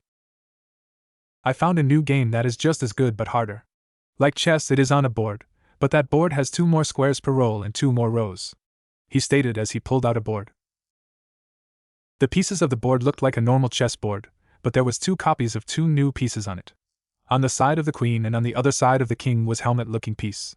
In front of them was an empty row that had a dragon-shaped piece in front of the helmet piece. In the game, these helmet pieces are known as paladins. They move like knights and bishops. The dragon piece moves like rooks and knights. It was a lost game that I learned and decided to recreate the evil piece system based on it," Ajuka stated as he looked at Rias. "The paladin is worth 5 pawns and still have all the abilities of a knight, but they also have the abilities of a bishop. Same weakness though, but thanks to bishop's ability they can cover it better," he stated as he held up the helmet and then picked up a dragon. "The dragon is worth 4 pawns and like the paladin have the knight's abilities, but their weakness is altered some due to the rook abilities that they have as well. But you cannot do castling with them at all," he stated as he looked at her. "The reason why I am telling you this is simple: you will be the first besides us Satans to get this version. That is not all, for since I failed to remember to set the limiter on the monument, you will get an unrestricted version of the set. Keep this secret." "I am honored," Rias stated as he smiled but then looked at her. "Even though this is happening, still remember that Riser's set will be powerful as well even with the restrictions. Now come and follow me while Akino stay here in the meantime, since we are going where only me and the devil that is picking up their set along with their king is allowed," Ajuka stated as he snapped his fingers and a doorway opened up in thin air. "Kara, please take care of Akino. If she wants a snack or something to drink then serve it to her," Ajuka stated as the maid nodded her head up and down as both him and Rias walked through the doorway, and it vanished when the door closed. Can I have some tea? Akino stated as she sat down on the couch and looked at the maid. Sure, I see that you and the ruined princess seem to be close, Kara stated with a smile as she walked to the other side of the room. After my mother was killed, I was my father afterward. Even though he was my father, we were not close since I was angry. You see, I blame my father for what happened, so my hatred of my father caused me to shut myself from the world, Akino stated with a smile on her face as Kara reached the other side of the room and began to mix the tea. Back then, I would ignore everyone and attempt to find ways to get stronger to avenge my mother. One day 8 years ago, my father was given a request to become a member of the guards here, needing to do something to bring some money, Akino stated as the Kara continued to mix the tea while listening to Akino. At that time, I recalled hearing that I can get stronger if I find someone to protect, so I asked father to take me along. He stated no, but did state that one of the heirs needed someone close to their age to be with, to act as an escort and ally, Akino stated with a smile. Little did I know that my real mission was to become her first friend. It seemed that Rias was not getting along with others due to the fact that they saw her as a Gremory instead of as Rias, which irked her much. The man that claims to be my father was concerned about me being alone since I refused to talk to others after mother's death, Akino stated with as she continued to smile as the thought back to that time. Flashback start. A young child with long black hair stood in a room waiting for the person who will serve as her client. She knew that this person would be a high-class devil. She did not like the ideal, but seeing that her father was going to be busy and she would gain a free lesson in fighting along with proper schooling that could make her strong, she decided to take this job. Later on, she would learn the truth and not regret one bit of it. She was at the moment trying to figure out a way to deal with a stuck-up brat, knowing how most high-class devil children are, thinking that they are so important that the world should bend their will to them. Akino knew that this person would be like that. That is not all. She had found out that this person is none other than the little sister of one of the 4 Satans. She just knew that this child who is a year younger than her would be a spoiled brat. Excuse me, who are you? Asked the voice of a female child. Akino turned around and looked at the child. She had blood-red hair that seemed to grow out to the back of her neck. The child was wearing a dress that made her look like she was a middle-class devil. She had blue eyes that seemed to shine happiness. I am Akino Himejima. Akino found herself answering without any reservations. I see, I am Rias. Want to play? Rias asked innocently. Well, Akino was answering, for she knew that any time the head of the Gremory family would appear with his daughter, and she wanted to be there for them. Lord Gremory and Lady Gremory will be delayed until tomorrow. They send their regrets, saying that they are sorry but requested that you make yourself at home here since this is where you will be staying, stated a silver-haired woman with silver eyes wearing a light blue and white French-made outfit that hung on each and every cure of her body. Akino knew who this woman was. Who did not know who this? She was head maid of the House of Gremory, queen of Surzex Lucifer, one of the 4 Satans, but that was not all, for she was the strongest queen who had been given the title of Silver-Haired Queen of Annihilation and survivor of the First and Second Great Wars. I see, I guess I can relax some then, Rias, Akino stated with a smile. The day was fun, and she came to like the young girl. They found out that they both had some things in common. What really surprised her though was that the girl had an unhealthy hobby of watching anime and reading manga that come from a nation known as Japan in the Mortal Plane. To tell the truth, she liked them as well, but not as much as this girl did. That day they had come to a close and Akino decided that she made a friend who she can see as a little sister. But when she learned that this child was the one that she was hired to be an ally with as well escort, well, she was floored. This girl was acting like a low-class devil around her the day before and was friendly. Now in front of her parents, she was acting proper and dressed properly as well, completely opposite of what she was the day before. Flashback end. I was shocked when I met her. Due to that, we have become close since I seen your true self, the one that she has in private that no one else but me sees. We are very close to the point that we see each other as sisters instead of friends, Akino stated with a smile on her face. I see, Kara stated as she brought the tea and some cups over to the table. Well, I take it then you might be the first on her peerage then, for a bond like that is something that many do not have, Kara stated with a smile on her face as she poured some tea into a cup. I see, it is not uncommon. I am not a devil, but a half-breed of a fallen angel and a human. She took me in regardless, and even after finding out the truth about me, her love and friendship for me grew even more, Akino stated with a smile on her face. I see, are you going to accept if she offered? Kara asked as she handed the tea to Akino. Already have, she stated that she needed someone that she can trust. Akino stated with a smile on her face. I see, 1 lump or 2? Kara asked as she took the top off the container for the sugar. In Ajuka's personal dimension where the king's monument is located. Rias was walking with Ajuka through the darkness of the dimension that they both had entered from the door that appeared in the study. It was several minutes since they came here. They were walking towards the light where the monument stood. He also explained the process of determining the amount, and what pieces to use as well how to do the ritual. I see, I guess Akino may not be my queen then, Rias stated with a hint of disappointment in her voice. Actually, that was not a bad assessment. She might be a queen with several other pieces due to her potential, Ajuka stated with a smile. I see, Rias stated with a smile on her face as they walked up to a statue that looked like a large king chess piece. The monument looked like it was made of pure black marble and stood at the height of 50 feet tall. Around the base, just 4 feet off the ground, was a gray marble table that was the altar, which was littered with magic circles. Now you are to take this dagger and cut open the palm of your hand and place it on the monument. You then state the spell I told you and a king piece is formed and then will go inside of you while the other pieces form on the altar in front of you, Ajuka stated as he handed her a gold-handled dagger that had several jewels in the handle. I see, Rias stated as she walked forward into the light and stood before the altar and slit the palm of her left hand and placed it on the moment. I am Rias Gremory, heir of the House of Gremory and the sister of Sirzex Lucifer. I am here to take my place as King of Imperage, whom I will command and they will follow, she stated as the monument glowed and a circle of red color formed around her. In the matter of seconds, a wind shot through the area as her hair flowed up. The circle that she was standing in, which was red, glowed brightly, then it changed to the color blue. Ajuka looked at this with wonder, for this was not normal at all. What is this? Ajuka stated as he looked at something that never happened before since this system was created by him. Even the king pieces that they had gained were red in color. In the matter of seconds, a blue king piece was formed into the air before her, and then it glowed. Ajuka just looked at the sight, for never had there been a mutated king piece formed during this ritual. This was historical, which meant that Rias Gremory and her peerage would become legends if someone does not kill them off first. In the matter of seconds, the other chess pieces formed in front of her. His eyes bugged out of their eye sockets, for there was not a single evil piece that was not a mutated piece at all, for her entire set was mutated.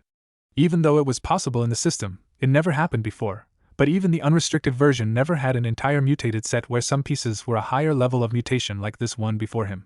These meant that Rias had a lot of power, and Kara was right. Her peerage will be above average if she had a set like this. Well, that was simple, Rias commented as she looked at the set that had appeared and then at Ajuka, who just stood there with his mouth wide open. What? Rias asked as he closed his mouth and took a deep breath. Normally, a devil might get 1 or 2 mutated evil piece when their set is created, but then again that only happens 1 out of 500 devils. Not only that, Rias, even the sets we gotten from that monument was not this mutated at all, for we had a few normal pieces in ours, Ajuka stated as she looked at the set that was there before her. Normal evil pieces are red in color, and they are the ones that have normal value to them that the system is based on, he stated as she looked at her set and noticed that there was not 1 red piece among the set. Never before has the entire set become mutated, Rias. Even your king was mutated, which never happened before, Ajuka stated as she looked at him. Your king was blue in color, which is normal mutation. Any piece that is normal mutation is worth 2 times more than it normally did, Ajuka stated as Rias looked at her set. So 6 of mine pawns which are blue instead of red means that they are worth 2 pawns each instead of 1 each. I also see that both of my rooks are blue, which mean that they have a value of 8 pawns instead of 4 pawns each, Rias stated as she picked up those pieces and placed them in her pocket as Ajuka nodded his head to show that she was correct.